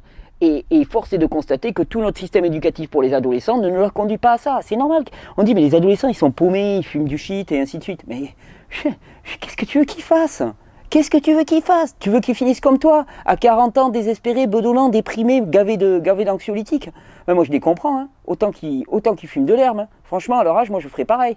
Et je veux dire, on ne peut pas attendre d'un humain qu'il ait de l'entrain, de la joie, si c'est pour aller tous les jours à la tôle. C'est pas possible. Techniquement, c'est pas possible. Donc ça, il faut oublier.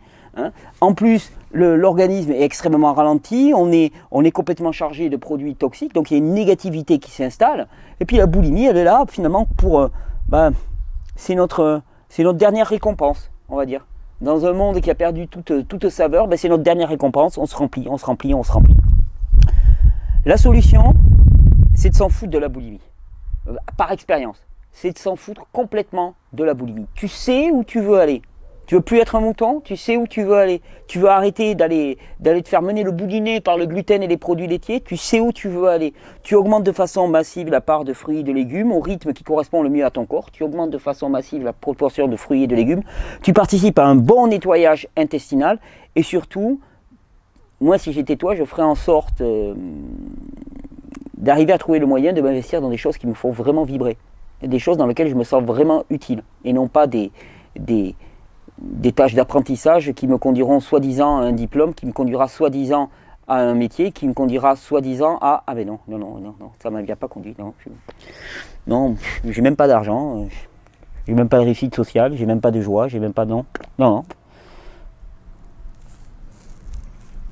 Faut lire. Si tu veux une bonne lecture, tu lis Ivan Illich, Une société sans école. Je pense que là déjà tu auras quelques clés. Mais la boulimie c'est aussi ça, c'est le vide de sens. C'est le vide de sens globalement dans nos sociétés. Bon, j'espère. J'ai ouvert quelques pistes là, ça demanderait vraiment à s'y consacrer totalement. Alors, on fait un peu de tri. Hop, ça aussi on y a répondu. Ça aussi, ah ben voilà, ça diminue.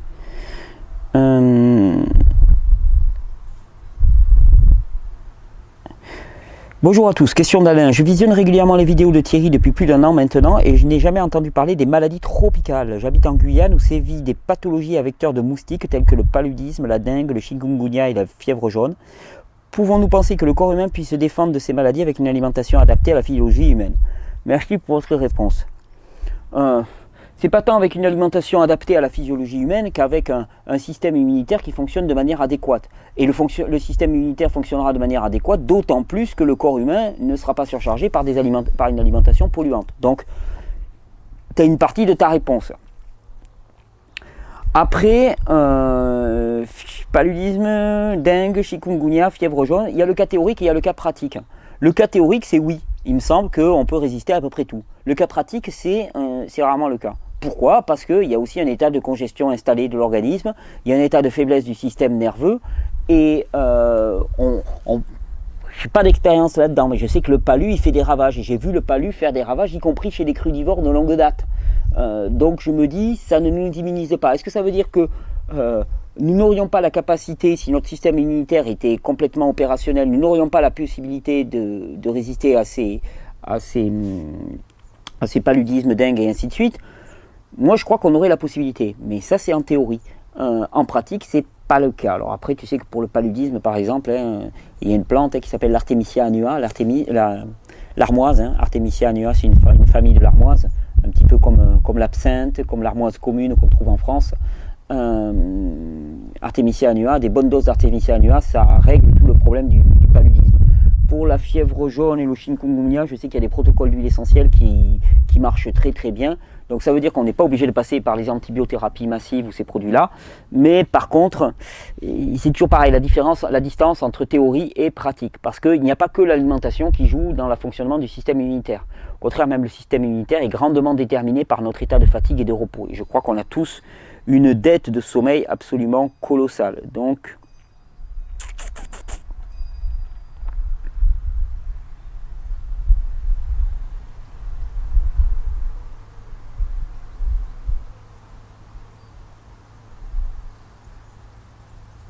Tiens, Slovel, dont on a parlé tout à l'heure, tu m'avais posé une autre question précédemment. Spasmophile depuis mon enfance, je réagis fortement à tout stimulant, tel que la caféine, la vitamine C, le chocolat, en fait toute substance ou aliment excitant, qui me provoque d'intenses palpitations ou des nausées, vertiges, contractures, autant dire des crises de spasmophilie, un mal-être au quotidien. Pour diluer ce trop-plein d'adrénaline, je dois boire beaucoup d'eau pour tenter de l'éliminer. Pourquoi cet état? Qu'il faut bien comprendre, c'est que la spasmophilie, dès qu'on rentre dans des phénomènes d'hyperventilation, il faut comprendre que les poumons sont un émonctoire, un fort émonctoire de l'organisme et qui selon les personnes peut être même un émonctoire quasi principal de l'organisme, et que tous les états d'hyperventilation dans lesquels on commence à brasser comme ça, ça a pour but quoi? Eh bien, de transformer plus d'acide qui va se trouver dans le sang, de les transformer en gaz carbonique et de pouvoir les éliminer. Ça donne CO2 plus H2O. Hein, c'est H+, les acides, plus H3O3-, les ions bicarbonate, qui donnent CO2 plus H2O, du dioxyde de carbone et de l'eau. C'est ce qui sort par ta respiration. Ce qu'il faut comprendre, c'est que quand tu me parles d'éléments excitants, ce sont des produits qui vont stimuler l'organisme, effectivement, amener une production d'adrénaline, qui vont stimuler, mais en créant une dette d'énergie. C'est-à-dire que la caféine en tant que telle, ben, c'est un coup de fouet que tu donnes à ton organisme, mais tu n'apportes pas les matériaux nécessaires à cette dépense énergétique. Et cette dépense énergétique, elle va se faire en réalisant du catabolisme dans l'organisme.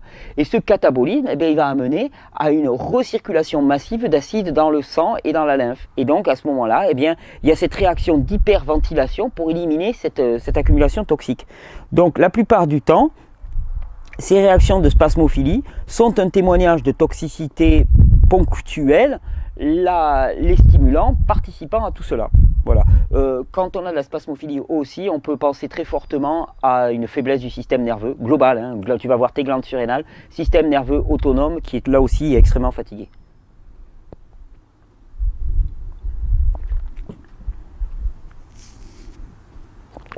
Alors,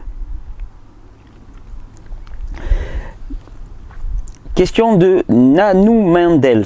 J'ai consulté un phytothérapeute à 120 € et vu le prix, je l'ai pris au sérieux. Ah, moi, je devrais faire payer les vidéos, comme ça on les prendrait plus au sérieux. Ça c'est une idée, tiens. Ah, j'ai raté ma carrière. Alors, sur une base de PDS, alors je ne sais pas ce que c'est, il me dit en burn-out, avec seulement 1 centième de sérotonine dans le cerveau et 99 centièmes dans le ventre. Bon, alors ça c'est tout le temps. La majorité de la sérotonine est produite dans les intestins. Il m'a prescrit du tryptophane, donc précurseur de la sérotonine, des huiles essentielles, de la prolactine, l'hormone qui est produite par la glande pituitaire, de la vitamine C et du magnésium. J'ai été intoxiqué par la prolactine suite à une erreur du pharmacien. Depuis le début du traitement, je suis malade. Ouais, mais ça c'est le truc. Hein. Moi, tu sais, tout ce qui est attrait à la glande pituitaire, mon formateur, le docteur Robert Morse, m'a toujours dit, la pituitaire, il ne touche pas. Ou alors à peine. Lui, de temps en temps, il utilise quelques compléments glandulaires de pituitaire pour certaines personnes qui sont vraiment dérégulées au niveau du cycle menstruel et tout. Mais il y va très précautionneusement. Il me dit toujours, tu touches à peine. Et puis même, on a tout fait de déréguler une glande pituitaire. Moi, j'y touche pas. Tu ramènes de la prolactine en très grande quantité. Et là, je veux dire, c'est tout le fonctionnement de la pituitaire. Oh là là, il y a un bruit ici. C'est le printemps. Alors, j'hésite à continuer ce traitement, à me relancer dans les jus et à enlever et non ajouter. Qu'en pensez-vous? Quel impact concret peut avoir ce traitement? Peut-il en effet m'aider à rebooster mon système hormonal qui, selon les phytothérapeutes, est désastreux de A à Z? Alors, on ne rebooste pas un système hormonal. Alors, moi, ton phytothérapeute, je ne le connais pas, donc il a certainement fait très bien ce travail.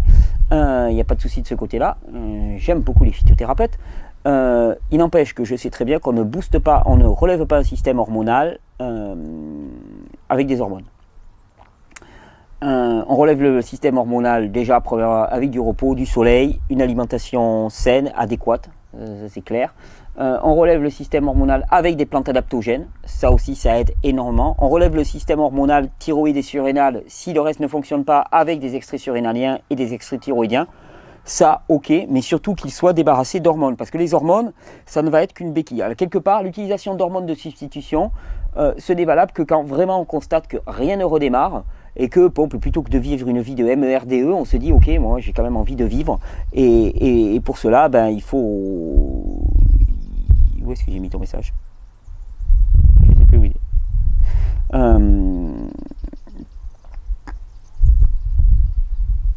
Non, celui-là, je le fasse. J'ai dû effacer. Ouais, c'est quand on constate que vraiment ça redémarre pas. Je pense chez des femmes assez âgées, par exemple, qui ont le système endocrinien complètement épuisé. Bon, ben on acte et on met des hormones de substitution. À ce moment-là, il faut utiliser des hormones bio-identiques. Mais pour lancer un système endocrinien complètement HS, il faut déjà une réforme profonde du mode de vie.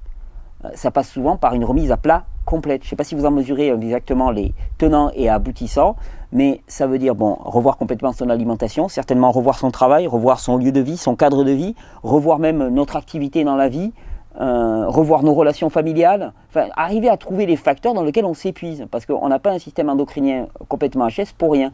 Il faut savoir aussi que souvent le système endocrinien il est HS à cause de finalement un état d'inflammation, d'acidité à l'intérieur du corps, qui fait qu'il y a énormément de produits qui passent à la membrane intestinale et qui nous perturbent. il faut savoir que souvent on n'a même pas besoin de manger des produits inadéquats, que le simple fait d'avoir des bactéries pathogènes dans notre organisme, eh bien ces bactéries, elles ont un métabolisme qui fait qu'elles produisent énormément de neurotoxines, hein, et de produits toxiques pour le corps humain globalement, qui vont passer directement dans la circulation interne, dans le milieu sanguin et lymphatique et cellulaire. Donc c'est ce qui se passe souvent dans l'autisme, hein. On se rend compte que les enfants autistes, eh bien, ils ont certaines bactéries particulières qui produisent des matériaux neurotoxiques et que c'est eux qui vont venir les polluer. Et donc, nombre de personnes qui sont en fatigue chronique, elles sont d'abord en acidité et en inflammation chronique. Et que pour moi, la première des réponses à apporter, c'est ça, apporter un maximum d'alcalinité, déjà pour éteindre le feu. Une fois qu'on aura éteint le feu, eh bien, quelque part, le niveau d'énergie, il va remonter plus ou moins de lui-même. On va faire une vidéo à nouveau là-dessus. On va faire une vidéo à nouveau là-dessus quand même. On va refaire une vidéo à nouveau là-dessus. Allez, j'en prends une petite dernière, puis on se terminera ça demain matin. Flore vaginale déséquilibrée, c'est une question de Nadine. Comment y remédier? Quelles peuvent être les causes? Alors, quelles peuvent être les causes? Flore vaginale, antibiotiques, antibiothérapie, gélules contraceptives, contraceptifs, tout ce que tu veux, tous les produits d'hygiène intime, tout ça, ça y contribue fortement. Ce qu'il faut savoir, c'est que quand tu as une dysbiose au niveau vaginal, tu as une dysbiose au niveau intestinal, il y a une continuité du microbiote à l'échelle de tout l'organisme, donc c'est qu'il y a un déséquilibre profond bactérien à l'échelle de tout l'organisme. Qu'est-ce qu'on peut y faire quand on a une dysbiose intestinale, des mycoses vaginales? Là aussi, il y a une vidéo qui est en préparation là-dessus. Qu'est-ce qu'on peut y faire? Premièrement, corriger le milieu intérieur. Donc déjà, en arrêtant d'apporter des produits qui vont nuire à ce microbiote, donc pas d'antibiotiques, pas de... Excusez-moi, là, le soleil là, il est en train de tourner là, à force.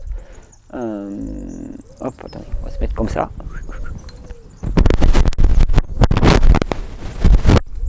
Hop, voilà, hop, on va se terminer comme ça.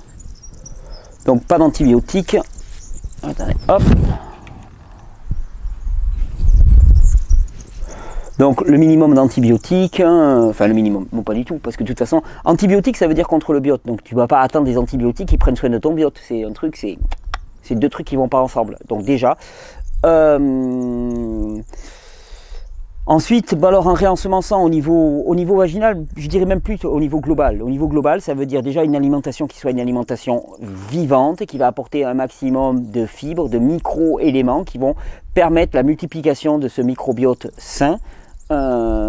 Corriger le microbiote intestinal, quelque part, la candidose, la dysbiose vaginale n'est qu'une expression externe, hein, c'est un débordement de la candidose digestive. Donc moi j'irai cibler la candidose digestive qui est une candidose globale et systémique, et à ce moment-là tu peux être sûr que ta candidose vaginale va disparaître aussi sec.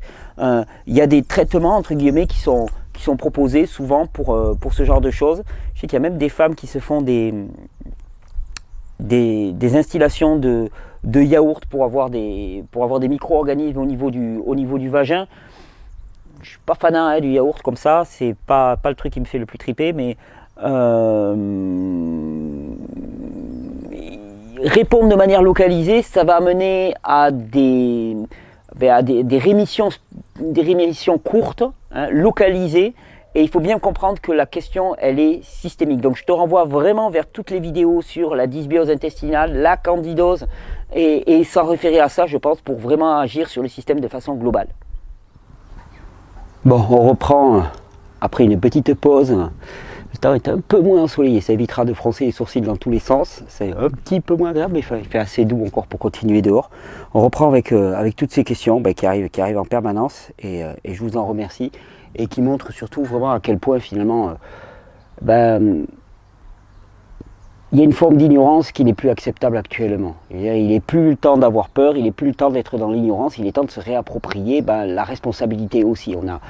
On a été dans des structures démissionnaires jusqu'à présent, des structures démissionnaires qui nous paraissaient relativement confortables. Vous savez, c'était un confort douillet un petit peu dans lequel on s'installait, et qui faisait que bon voilà, on était dans un bon sofa. et bien installé au creux de ce sofa, ben, on regardait la vie défiler, puis on laissait les autres prendre des décisions pour nous. Ben, là, c'est un petit peu la fin. C'est un petit peu la fin parce que on se rend compte que les autres, ben, ils n'étaient pas neutres dans leur prise de décision. Hein. Ils n'étaient pas obligatoirement les plus objectifs du monde et que peut-être, ben, que leur prise de décision était aussi gouvernée, on va dire, par des intérêts qui n'étaient pas obligatoirement les intérêts propres à l'humain. Vous savez, par exemple, je m'amusais ce matin, il y a toute une classe de médicaments, hein, voilà, la majorité des médicaments que l'on peut avoir sur prescription, qui sont dits de liste 1. Il y a la liste 1 et la liste 2 des médicaments. La liste 1 des médicaments, ce sont des médicaments qui sont dits toxiques à la dose normale autorisée. Ah, toxiques à la dose normale autorisée, c'est-à-dire à la posologie indiquée sur la boîte. Ouais, toxique. Ok. Et c'est ce que tu me prescris pour guérir? Bah ouais. D'accord, ok, je comprends que ça marche pas. Ben ouais, ça marche pas. Pourquoi? Parce qu'on ne le guérit pas. On n'a jamais guéri avec des médicaments, on a supprimé des symptômes. Alors parfois, ça peut être bienvenu, rarement en vérité, parce que souvent les effets iatrogènes sont encore plus importants que les symptômes eux-mêmes, mais sauf qu'on ne les mesure pas. Et donc pour un petit court terme rapide, ah ben j'avais des boutons, ils ont disparu. Oh, j'avais des problèmes inflammatoires, hop, allez, je te file un peu de cortisone, il s'est disparu. Ok, mais quelle est l'ardoise à payer derrière? Qui est-ce qui va l'assurer cette ardoise? Pas que j'amende. Question de Pierre-Loup. Salut Pierre-Laurent. J'ai remarqué que quand je faisais des extras de sucre, de céréales, avec gluten ou pas, dans l'heure ou la journée qui suit, je ne suis plus le même. Je peux sentir plusieurs choses, suivant ce que j'ai mangé. De l'agressivité avec le sucre, une recherche de bouc émissaire, de la dépression aussi et des envies de suicide. Avec les céréales, de la culpabilité, une mollesse, du pessimisme. Ouais. Céréales, particulièrement céréales à gluten, liées à la dépression. On va faire tout un sujet là-dessus. Je suis en train de préparer 10 jours pour les enfants, d'une certaine manière. 10 jours de vidéos spéciales enfants, une par jour. J'espère pouvoir le faire fin mars, début avril. Je suis en train de bien préparer les sujets, essayer d'avoir des intervenants pour ça. Mais 10 jours pour la santé des enfants, pour enfin sauver les enfants et s'en occuper un petit peu, réellement. C'est-à-dire prendre soin des enfants. Mais on se rend compte que les céréales, et le gluten en particulier, mais les céréales globalement, hein, sur tous les enfants particulièrement qui ont une hypersensibilité digestive, une hyperperméabilité intestinale, ces enfants-là, avec les céréales, c'est dépression, négativité, crise de colère, et ainsi de suite. As-tu remarqué un taux de... As-tu remarqué des effets aigus chez ceux qui sont en partie détoxinés alors qu'ils sont chroniques chez les intoxiqués? Bah oui, pour la bonne et simple raison que finalement quand on est sorti de tolérance, eh bien, la réaction du corps est d'autant plus violente. C'est-à-dire que effectivement on a un état chronique chez les personnes qui sont intoxiquées, le système immunitaire réagit de moins en moins, premièrement parce qu'il est fatigué, deuxièmement parce qu'il est fatigué de réagir alors qu'on nie les symptômes, et deuxièmement, ceux qui ont particulièrement arrêter ces produits, tu sais, c'est exactement le même phénomène que quand tu arrêtes de fumer et puis d'un seul coup tu te remets à fumer quelques années après. Tu vas avoir la même irritation, tu vas retousser à nouveau, comme la première cigarette. Mais là, c'est exactement pareil. Qu'est-ce que tu me demandais? As-tu remarqué un taux de divorce bas chez les crudivores ou élevé chez ceux en transition? C'est bizarre ce que tu me dis là. On avait pensé avec des amis faire un t-shirt une fois. Me parle pas, je détoxine, hein, pour gérer les périodes de transition. Non, j'ai jamais remarqué ça, un taux de divorce bas chez les crudivores. Par contre, à l'inverse, il me semble qu'une personne qui aurait une alimentation bien sentie, qui fonctionne bien pour elle et qui est atoxique, devrait témoigner aussi une paix, une quiétude et une absence d'agressivité, de goût pour l'argumentation, pour le pugilat, pour la négativité, pour l'agression. Il devrait avoir aucun goût pour ça. Ça c'est un critère d'après moi, c'est un critère de toxicité. Je ne pense pas que la négativité, l'agression, la diffamation, la dépression, le fait de s'en prendre à quelqu'un verbalement, physiquement, soit naturel pour l'être humain. Je pense que c'est le fruit de dysfonctionnement, je pense que c'est le fruit aussi en grande partie d'une neurotoxicité, et ça explique un petit peu le psychodrame dans lequel on vit actuellement. J'ai fait la plus belle décision de ma vie, entre guillemets, récemment. Je suis sorti de Facebook, parce que là ça commençait à bien faire, en tout cas sorti tous les comptes perso, les choses comme ça, mais réellement sur Facebook on voit le témoignage de ça, c'est-à-dire témoignage finalement de ce psychodrame planétaire qui se passe actuellement, et qui est lié en grande partie à la neurotoxicité, c'est-à-dire que nombre des réactions de personnes qui se croient légitimes dans leurs réactions ne sont en fait que des réactions de personnes qui sont intoxiquées et qui ont une agressivité latente qui est liée simplement à leur état, à leur état toxique, hein, réellement. Et ça, c'est pas naturel. C'est pas naturel. L'homme, naturellement, il est doux. Il est doux et bon. Tu sais, hein, on se moque souvent. Moi, quand j'étais petit, quand j'étais jeune, souvent il y avait des amis qui se moquaient des gens de Martinique et des Réunions, tu vois, en mimant leur accent, puis en disant ouais, ben eux, ils sont bons qu'à glander au soleil. Ah ouais, puis il y avait beaucoup de mépris, tu vois, là-dedans. Ouais, je vais te dire, hein, entre glander au soleil et détruire la planète, et détruire les humains tel qu'on peut le faire avec nos soi-disant métiers bien respectables, je vais te dire que déjà, ne pas nuire, ça serait déjà un bon début. Hein. Et effectivement, on se rend compte que les populations insulaires, qui ont une alimentation beaucoup plus basée sur les fruits et les légumes, ont un niveau d'agressivité qui est bien moindre. Et pas pour rien. C'est pas pour rien, c'est simplement les populations de la zone tropicale, de la bande tropicale, ont globalement, je ne te parle pas de cas isolés, et en plus ce n'est de moins en moins valable puisqu'il y a des changements au niveau de leur régime alimentaire, mais les populations de la zone intertropicale ont moins d'agressivité. Ouais, bien sûr, c'est normal. C'est normal, j'ai une bande son à côté. As-tu remarqué un taux d'agressivité, de conflit, de guerre moindre à la surface du globe quand on se reproche des tropiques?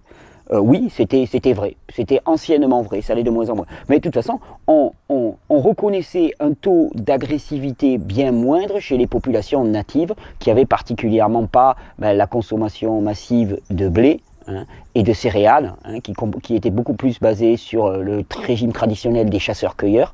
Alors bien sûr, je ne dis pas qu'ils n'étaient pas belliqueux, qu'ils faisaient peut-être des petites guerres entre bandes, ok, des luttes de territoire, mais ça n'avait jamais atteint la massification de la guerre et l'organisation de la guerre, l'art de la guerre que nous avons développé avec énormément de fierté dans les civilisations du nord de l'hémisphère nord, hein, particulièrement, qui se sont basés massivement sur les céréales. Donc non, il y a une grosse différence. Voilà, j'en suis à peu près là dans mes réflexions. J'en suis exactement au même endroit dans mes réflexions. Je pense globalement que l'état du monde actuel est l'état d'un monde qui a fait massivement le choix des céréales, des neurotoxiques, des produits neurotoxiques, des produits transformés, des produits raffinés dans lesquels il n'y a pas l'abondance de minéraux et qui ne permet pas le fonctionnement normal du système nerveux. Et que dès lors, c'est normal de prendre du plaisir, parce qu'on prend du plaisir, hein, on peut pas faire autrement, on prend du plaisir à l'argumentation, ça fait monter quelque chose là, tu sais, on prend du plaisir à rivaliser, à se provoquer, à s'insulter, à faire des cours de récréation, tu sais, hop, hop, hop, hop, hop, moi j'ai fait ça, moi t'as dit ça, et oh, toi t'as dit ça, et tel jour t'as dit ça, et ainsi de suite. Hein, et puis on s'asticote comme ça, on s'asticote, et puis on aime ça, parce que sinon on arrêterait, sinon on dirait, oh pousse les gars, moi je joue pas, non c'est bon.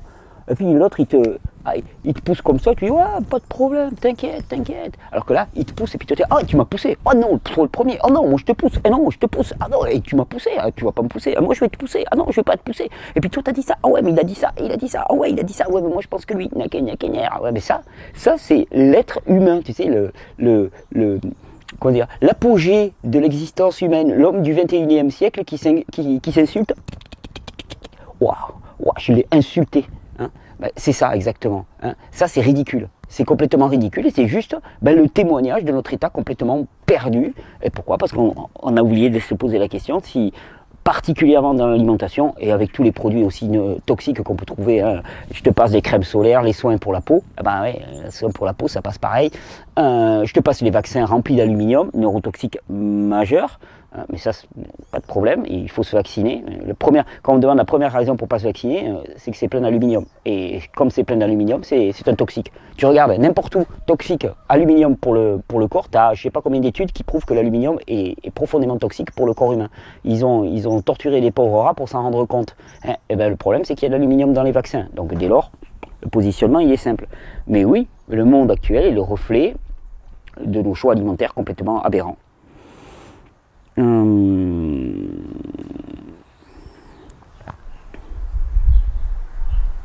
Question.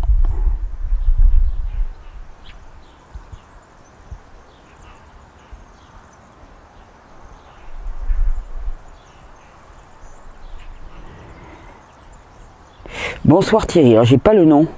Je crois que ça vient de Facebook, il y a quelqu'un qui m'a envoyé des Facebook. Ma nature discrète m'amène à vous écrire ici. Bah, j'ai pas le prénom, donc tout va bien. En effet, depuis que j'ai découvert vos vidéos, applique vos conseils, mon état de santé s'est considérablement amélioré. Tant mieux, ça prouve que c'est pas des bêtises. Je vous en remercie infiniment. C'est pas moi qu'il faut remercier quelque part, c'est vraiment le fonctionnement de ton corps. Simplement, on n'avait pas donné les clés. J'ai pu me procurer les mélanges de plantes via votre site internet ABC de la nature. Ah, c'est pas mon site internet. Je sais qu'il y a beaucoup de gens qui croient que c'est mon site internet. J'aimerais bien avoir un labo de plantes à moi tout seul. ça serait l'abondance. Mais non. ABC de la nature, c'est un petit laboratoire qui ont une gamme qui me plaît beaucoup, mais c'est tout et que je recommande. Je ne suis qu'un publicitaire, sauf que je fais de la publicité pour des produits qui me paraissent vraiment top niveau, voilà c'est tout. Mais je ne suis qu'un homme sandwich, wraps de salade. Je sais que vous avez réponse à la question que je vais vous poser. Oula. En effet, comme je l'ai expliqué plus haut, mon état de santé s'est amélioré, mais la régénération pourrait s'accélérer si je ne vivais pas en région parisienne. Ah. C'est un fait, quand je vais par exemple à la montagne, les dysfonctionnements au niveau des intestins disparaissent, mais dès mon retour en région parisienne, ils reviennent. Selon vous, qu'est-ce qui peut provoquer cela? Qu'est-ce qui peut provoquer cela? La région parisienne, quand tu es en montagne, tu es en pleine nature, tu bosses pas, tu as de l'air pur, tu as beaucoup moins de rayonnement électromagnétique, tu as beaucoup moins de Wi-Fi, autant de raisons qui peuvent interférer avec le fonctionnement de ton système nerveux entérique. Le système nerveux entérique, c'est le système nerveux qui est propre aux intestins et qui est premier. Souvent on dit j'ai des émotions et puis je digère mal. La plupart du temps, c'est je digère mal et j'ai des émotions qui montent. C'est-à-dire que mon agressivité, mon mal-être est lié à ma mauvaise digestion. Et la mauvaise digestion témoigne d'un fonctionnement aberrant du système nerveux entérique. Pourquoi une fois loin de Paris, je peux par exemple aller plusieurs fois à la selle, je n'ai plus la tête congestionnée? Alors, tu n'as plus la tête congestionnée parce que tu vas plusieurs fois à la selle, parce que si tu ne vas pas plusieurs fois à la selle, eh bien, il faut bien comprendre qu'au niveau de ton côlon, il y a en permanence des matériaux qui sont rejetés. Le balayage intestinal assure que ces matériaux sont éliminés. S'ils ne sont pas éliminés parce que le péristaltisme intestinal ne fonctionne pas de manière adéquate ou il est trop lent, eh bien, à ce moment-là, qu'est-ce qui se passe? Tu réavales tes toxines et tu ravales tes propres toxines. Auto-intoxication, endotoxémie. C'est-à-dire endotoxémie, c'est la toxicité qui vient de ton propre intérieur. C'est-à-dire tu ressors et puis tu rentres, tu ressors et puis tu rentres. Endotoxémie, ça congestionne effectivement même la fonctionnement cérébral via le nerf vague. Les produits toxiques remontent le long des nerfs et puis après, une fois qu'ils se trouvent au niveau du système nerveux central, c'est parti pour la catastrophe. Qu'est-ce qui peut provoquer cela? Tu sais, on a oublié un truc, c'est l'évidence du ressenti. Les kinésiologues, ils connaissent bien ça, les tests posturaux, les choses comme ça, les tests en posturologie. J'ai mon ami Jean-Philippe Carrère qui ne jure que par ça, il veut toujours me tester. Mais il a raison, je l'embête avec ça, mais il a raison. Le corps parle. Nos tensions nerveuses, nos contractions nerveuses parlent effectivement là où notre cerveau ne veut pas l'entendre. C'est pour ça d'ailleurs qu'on fait souvent des tests d'allergie, des choses comme ça, en posant des aliments. Tu poses des aliments, la réaction allergique, tu peux la tester au niveau de la peau. Tu poses un petit peu d'un aliment, tu regardes au bout de... tu le poses le soir, tu regardes le lendemain matin, tu vois, tu le mets sous forme liquide, tu le poses, et puis tu regardes le lendemain matin. S'il y a eu une petite inflammation à ce niveau-là, ça veut dire pas bon. Si tu le mets là-dedans, il y a un problème. Tu as eu une réaction antigénique. C'est... IgE, je crois, la réaction allergique. On va faire tout un sujet sur les allergies, les intolérances et ainsi de suite. Je crois que c'est la réaction IgE au niveau de la peau. Et ton corps parle. Ton corps parle. Là, je veux dire, franchement, tu arrives à Paris, tu es complètement contracté, ça sort pas. Je veux peut-être dire qu'il y a un problème. C'est dans ta tête. Certainement, c'est dans... Ah non, mais non, moi c'est mes... Non, c'est dans ta tête. Je te dis que ça se passe dans ta tête. C'est psychologique. Alors, raconte-moi ce qui s'est passé à ton enfance. Ah, tu penses quoi? Ah, tu penses à quoi là, immédiatement là? Ok, d'accord. Alors, que s'est-il passé dans ton enfance? D'accord. Alors, je pense que cet événement qui s'est passé à la maternelle sup a conditionné toute la cascade de conséquences qui font qu'actuellement tu as une antinomie pour Paris. Et non, le problème sur Paris, certainement, c'est que tu te fais bombarder de rayonnement Wi-Fi électromagnétique, que l'air y est extrêmement pollué, que tu vas faire un taf qui est pour toi, qui est une tôle, dans lequel tu ne te sens pas bien, et qu'au final, tu n'as rien à faire là. Et ton corps, il te le manifeste, il est bloqué, tu n'as rien à faire là. Dis pas de déserter la capitale. Il y a des jolis trucs à Paris. Une fois qu'ils sont reverdis, on pourrait faire quelque chose de très beau de Paris. Vous savez que Paris, il y a encore, allez, pas si longtemps que ça, Paris était autosuffisant. Et il y a eu une époque, il n'y avait même pas de camion, la galère. Il n'y avait pas Amazon non plus, il n'y avait pas de camion. C'était des chars à bœufs qui amenaient les trucs à la capitale. Et autant te dire que les chars à bœufs, ça a du mal à passer le 6 km/h, même en 5e. Donc, qu'est-ce qui se passait? Paris était autosuffisant. Il y avait peut-être moins de monde, certes, mais aussi il y avait de la production alimentaire partout. Et l'environnement devait être tout à fait autre chose. Au niveau air, au niveau mode de travail. Je veux dire, les réactions de notre corps, les réactions de blocage particulièrement au niveau intestinal, sont aussi le témoignage de l'inadaptation de ce que nous faisons pour nous. Voilà, si ça peut te donner une piste. Hop, je l'efface.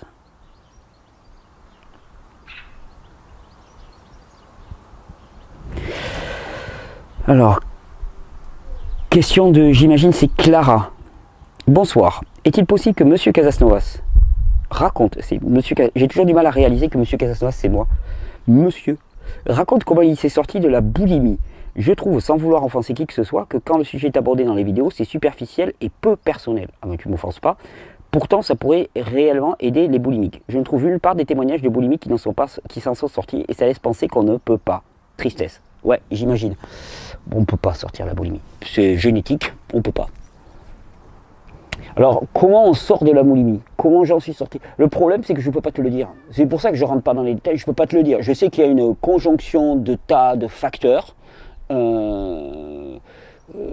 Je sais que ce qui a participé grandement à l'arrêt de la boulimie, à la disparition des crises, à l'espacement, parce qu'au début, tu sais, il n'y a pas un grand jour, tu te réveilles, tu te dis, waouh, je suis guéri. En tout cas, moi, dans ce que j'ai vécu, c'est plutôt à un moment, tu te dis, waouh, ça fait longtemps que je n'ai pas fait de crise, ça fait une semaine, ça fait 15 jours, puis elles s'espacent de plus en plus, elles deviennent de moins en moins importantes, on y croit de moins en moins, entre guillemets, on est de moins en moins pris là-dedans.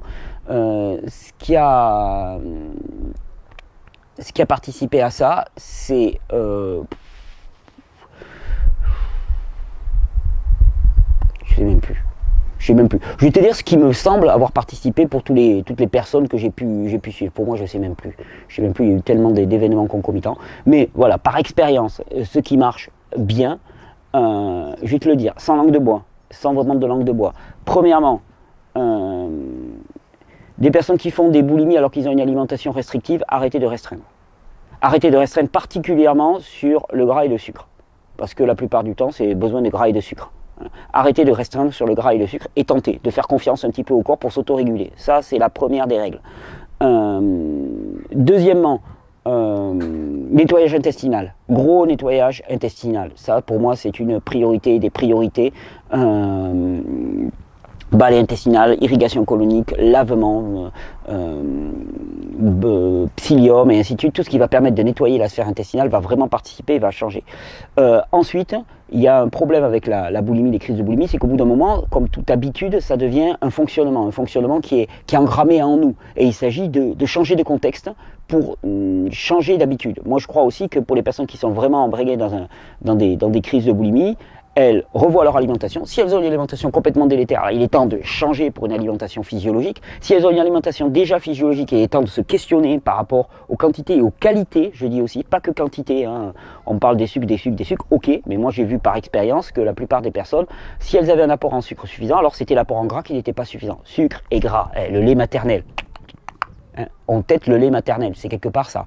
Donc ça, c'est les deux facteurs. Après, nettoyage intestinal, ça c'est le truc. Et troisièmement, tout remettre à plat. Si tu es vraiment embringué dans des crises de boulimie, il est temps de tout remettre à plat. Ta vie, c'est un enfer. Donc, de toute façon, il faut changer de vie. Changer de vie, c'est changer peut-être de boulot, changer d'occupation, changer de lieu de vie, changer de contexte, changer d'amis. Les amis, ils te connaissent en plus peut-être boulimique. Il s'agit de remettre tous les compteurs à zéro et voilà.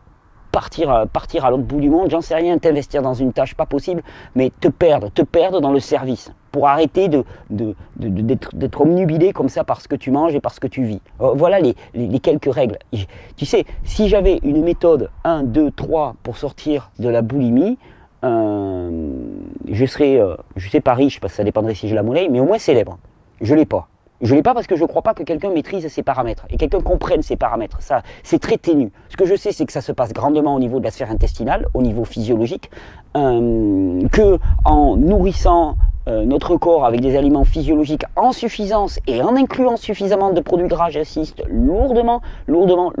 Et je dirais même pour certaines personnes qui ont déclenché des boulimies au changement d'alimentation et en passant à une alimentation crudivore, végétalienne, de remettre en cause certains choix, y compris le choix végétarien, qui peut-être pour eux n'est pas adapté actuellement. Donc voir ça, voir aussi vers quel type de produit tu te diriges. Si tu fais des boulimies où tu manges que du sucré, ça c'est un signe quand même que tu manques de sucre.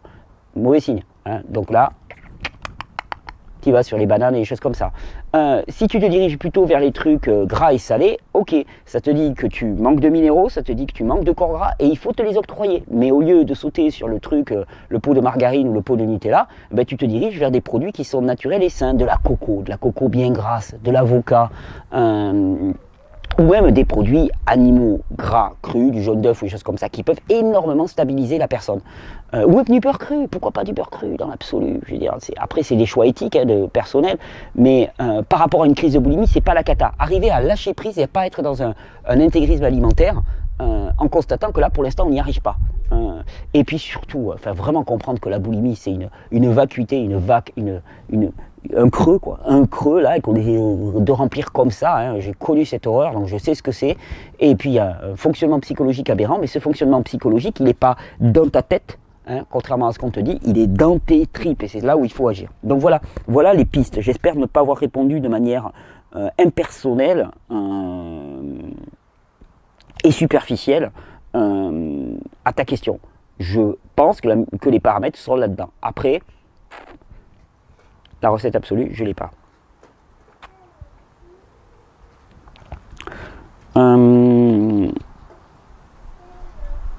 Question de Corinne. Ah ben tiens, on va encore en parler. Voilà plus d'1 an que j'ai commencé le cru, je n'ai pas les résultats escomptés. Pas bon ça. J'ai par contre beaucoup appris sur moi-même et j'apprends à décoder les messages de mon corps. J'aurais une question pour éclairer mes apprentissages. Comment expliquer physiologiquement le fait de manger sans faim? On dit que c'est émotionnel, mais cela aurait été une explication dans le corps. C'est émotionnel. Ouais. Tout est émotionnel de toute façon. Tout est émotionnel, tout est physique, tout est... Tu sais, on fait des catégories comme ça. Déjà, ça me fait rigoler. Comme on dit, ouais, c'est spirituel, c'est émotionnel, c'est ceci et c'est cela. Ouais, je vais te dire, c'est humain. Et l'humain, c'est un individu. Ça veut dire non possiblé, coupé en tranchaux des saucissonnes. Voilà, ça veut dire ça à peu près. C'est non est possible de trancher en tranchées de saucissonnes. On ne peut pas couper, on ne peut pas découper. Alors, il y a le spirituel, l'émotionnel, puis tu as le guérisseur du spirituel, le guérisseur de l'émotionnel, le guérisseur du physique. Il a travaillé sur mon corps physique, il a travaillé sur mon corps émotionnel. Je vais voir telle personne et tout. Et si on me disait que tout ça, ça n'existait pas, tu dirais, ah ouais, mais le mec, il est spécialiste du corps émotionnel et en fait, ça n'existe pas. Non, parce que l'émotion est physique et spirituelle, comme le spirituel est physique et émotionnel, et le physique est émotionnel et spirituel. Tout ça, c'est intriqué, complètement intriqué. Il n'y a pas de séparation. Le fait de manger sans faim, c'est émotionnel, les émotions sont physiques, mais le physique est émotionnel et spirituel, donc au final on se mord la queue. Donc on n'a rien dit. Le fait de manger sans faim, il y a une hormone qu'on appelle la leptine. La leptine est produite au départ des intestins pour réguler l'appétit. Il est possible que ce soit simplement un défaut de production de leptine. Alors tu me dis, je mange jusqu'à me remplir le ventre, je vais facilement dans les excès, j'ai la chance de ne pas grossir. Alors je ne sais pas si c'est une chance, parce que ça veut dire que si tu ne grossis pas alors que tu manges énormément, ça veut dire qu'il y a un phénomène de malabsorption ou d'hyperthyroïdie. Parce que l'un sans l'autre, je veux dire, soit tu n'absorbes pas, et à ce moment-là c'est un phénomène de malabsorption, ça craint aussi, parce que ça veut dire que quelque part, tu fais quand même travailler énormément tout ton système pour avaler de telles quantités, et que finalement avec de telles quantités, tu te nourris un tout petit peu. Pas top. Et deuxièmement, soit tu absorbes, et à ce moment-là, ça veut dire que tu as un métabolisme extrêmement élevé, que tu brûles totalement tout ce que tu consommes, et à ce moment-là, ça veut dire que ta thyroïde, elle fonctionne à plein berzingue. Donc, c'est pas obligatoirement la bonne solution. Attends, je retombe là-dessus. Je suis du type très mince, mais c'est très dur sans chose sucrée. Je me débat avec la candidose. Ou plutôt je fais ce que je peux pour changer le terrain. Comment expliquer ces dérèglements? Alors déjà, tu me dis que tu ne prends pas de choses sucrées. D'après moi, ça c'est pas possible. Je ne crois pas au régime anti-candidose qui supprime l'apport de sucre. De façon très ponctuelle, pendant 3-4 jours, si tu as vraiment une flambée de candidose, ok, mais sinon ça ne tient pas. On a besoin de carbone et d'oxygène. On peut les tirer des matières grasses, c'est clair. Les matières grasses contiennent du carbone, de l'oxygène, de l'hydrogène, exactement comme les sucres. Ils ont la même formule à base de C, de H et de carbone, d'hydrogène et d'oxygène. Pas dans les mêmes proportions et par expérience, tirer toute son énergie des graisses, c'est pas bon. C'est pas bon à long terme. Il faut avoir vraiment un apport équilibré dans les deux. Donc déjà, la candidose fait que l'absence d'apport d'aliments physiologiquement adaptés peut faire que finalement, après, tu as une espèce de... Quand tu n'es pas satisfaite, quand ton corps n'est pas satisfait, tu ne manges pas de sucre, et tu cherches en permanence et tu n'es pas satisfaite. Donc pour moi, je ne lutterai pas contre la candidose en supprimant les apports sucrés. Hein. Au besoin, j'arrêterai les fruits secs, ça... Pourquoi pas quand même les dattes et les figues sèches, on peut y aller mollo, mais le reste... Non. Sinon, moi, le fait de se remplir sans cesse comme ça, par expérience, ça n'a rien d'émotionnel, c'est purement physiologique, c'est hormonal, oui, puisque la leptine est une hormone, et c'est lié à ce défaut hormonal. Et comment on le rétablit? Mais j'en sais rien. La plupart des personnes que j'ai vues ont rétabli ça au fur et à mesure qu'elles rétablissaient l'état de leur biote intestinale. Et je l'ai vu, je l'ai vu plusieurs fois. Par expérience, là aussi on va revenir à la même chose, pour rétablir le biote intestinal, ne pas négliger l'apport de produits gras. Alors on va dire, oh, Thierry, maintenant il fait l'apologie du tout gras. Ok, c'est pas parce que je dis ne pas négliger les produits gras que ça veut dire manger des trucs tout gras. De toute façon, c'est pas parce que je dis quelque chose que ça a la moindre incidence sur votre façon de faire, j'espère en tout cas. Par contre, quand je dis ne pas négliger les produits gras, c'est juste attention. Parce qu'à l'inverse, il y a des personnes qui prônent le tout fruit juteux, sucré et ainsi de suite. Et moi je dirais attention à ne pas négliger l'apport de matières grasses qui est essentiel pour la reconstruction de la muqueuse intestinale. Voilà. Voilà ce que je pourrais te dire.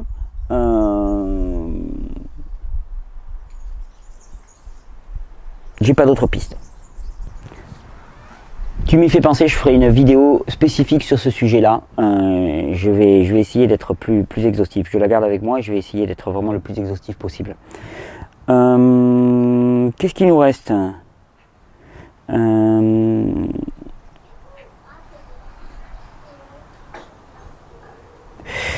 Question d'hippocampe.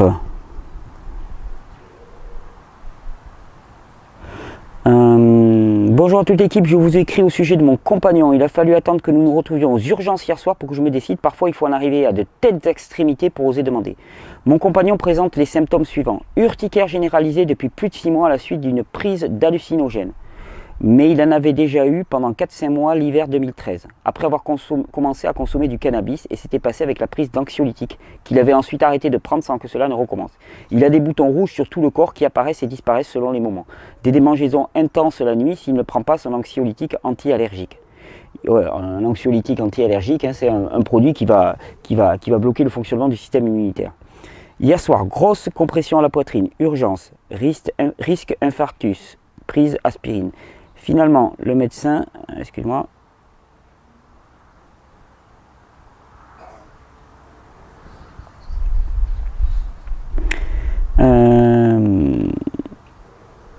penche plutôt du côté du reflux gastro-œsophagien. On lui a donné des médicaments, mis sous perf, il a fait un œdème, puis prescription pour le reflux, cortisone, anti-inflammatoire, qu'il n'a pas l'intention de prendre. Nous sommes déterminés pour avancer vers la régénération, mais nous avons besoin de conseils. Je précise son terrain.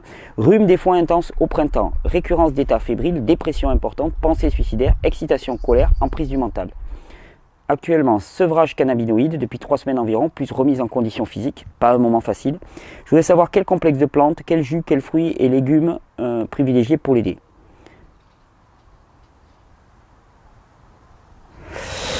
Alors, déjà, premièrement, plouf plouf. Le but de ces vidéos n'est pas de faire une prescription médicale bis, mais de partager de manière citoyenne des réflexions et des considérations sur le mode de vie le plus adapté pour l'être humain. Je ne prétends pas me substituer aux médecins qui restent les spécialistes de la discipline de la suppression des symptômes.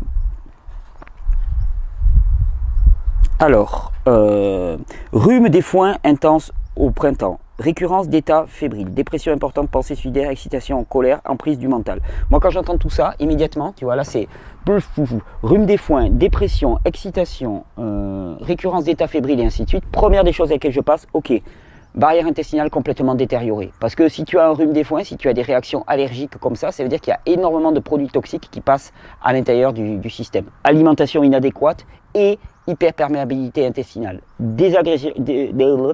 Difficulté avec la barrière intestinale.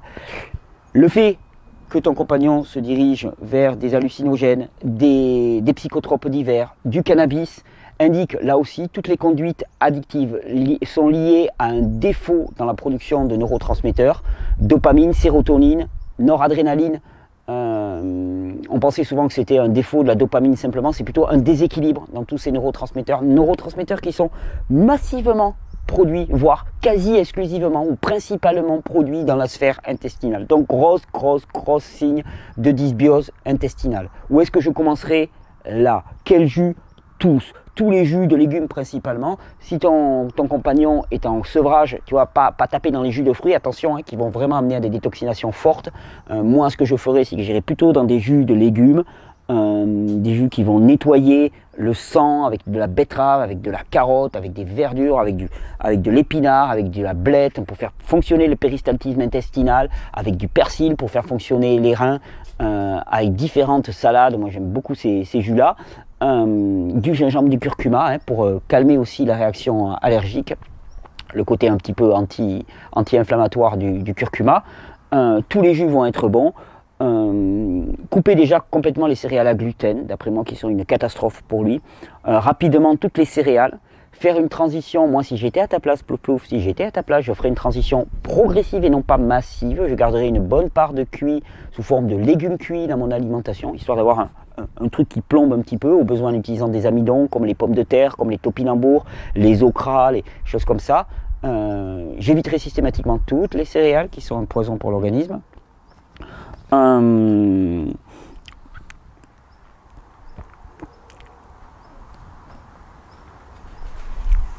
Ensuite,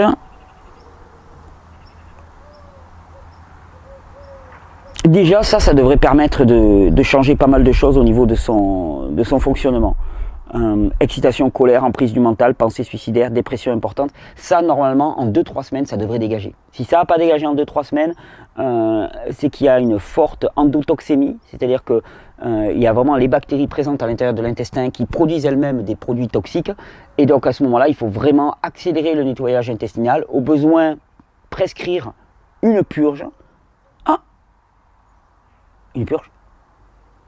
Mais ouais, force est de constater. J'en ai déjà parlé, hein, j'ai déjà dit que je n'aimais pas le ricin en interne. Force est de constater qu'en tant que purge, hein, pour les périodes, les états, on va dire, les états de décompensation schizoïde ou des choses comme ça peut avoir un intérêt très ponctuellement. C'est une purge au ricin, une purge avec de la casse, hein, pour ceux qui connaissent, Cassia fistula, une purge au chlorure de magnésium aussi.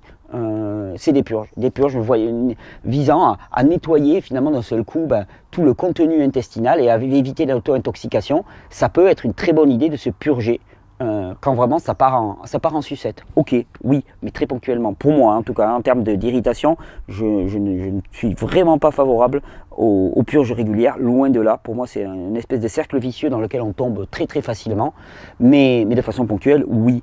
Alors quelle plante? Moi je dirais tout ce qui va favoriser le fonctionnement émonctoriel, rein, intestin, poumon, lymphe, voilà, tout ce qui va circuler là-dedans.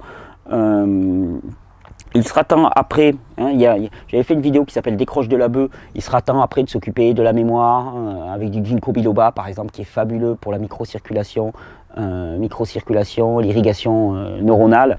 Mais dans un premier temps, moi je ne m'affolerai pas trop, je ferai déjà un accompagnement de sortie, et déjà avec le régime alimentaire qui va être modifié, parce que je suppose qu'avec des réactions pareilles, il a un régime alimentaire qui est extrêmement délétère, ça devrait déjà beaucoup faire. Donc voilà ma proposition.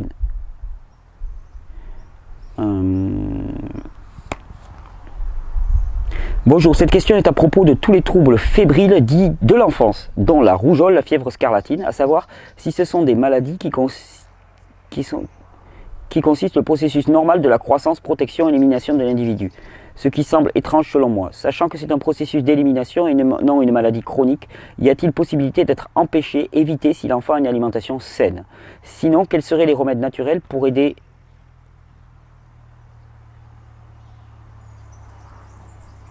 le processus d'élimination? Tout dépend. De toute façon, il faut bien voir deux choses. Soit la maladie, entre guillemets, est virale, soit elle est bactérienne. Si elle est bactérienne, les bactéries ne sont pas le problème. Si elle est bactérienne, c'est juste une maladie, entre guillemets, c'est une réaction liée à la congestion, à l'accumulation de produits toxiques dans le système. Donc, si c'est bactérien, il n'y a rien d'autre à voir. Si c'est viral, eh bien, il faut bien considérer que les virus apportent un complément d'information au corps, réalisent une fonction de nettoyage, quelque chose qui n'était pas déjà présent dans le génome et qui va être réalisé en plus. C'est un peu comme un programme que tu uploads sur ton ordinateur et puis tu l'installes sur ton disque dur. Ben, c'est à peu près la même chose. Il faut vraiment considérer le virus comme un agent utile au service de la physiologie et de la biologie. Et donc, si c'est bactérien, accumulation. Si c'est viral, complément d'information. Si c'est viral, c'est pas vraiment évitable, entre guillemets, puisque c'est quelque chose qui doit être apporté en plus, peut-être en eu égard au mode de vie et aux conditions de vie actuelles, peut-être, mais c'est même pas certain. Si c'est bactérien, par contre, ça peut être totalement évité par un mode de vie sain. Voilà un petit peu la réponse que je pourrais donner. C'est très important d'ailleurs de faire la différence entre ce côté viral et ce côté bactérien. Ça n'a rien à voir, ça n'a strictement rien à voir. Et notre absence de connaissance fait que souvent on se laisse balader entre les deux. Et puis si c'est bactérien, eh bien, prendre des antibiotiques c'est certainement la moins bonne des réponses. Parce que si c'est bactérien, c'est pas pour rien qu'il y a une prolifération de bactéries, c'est parce qu'il y a accumulation.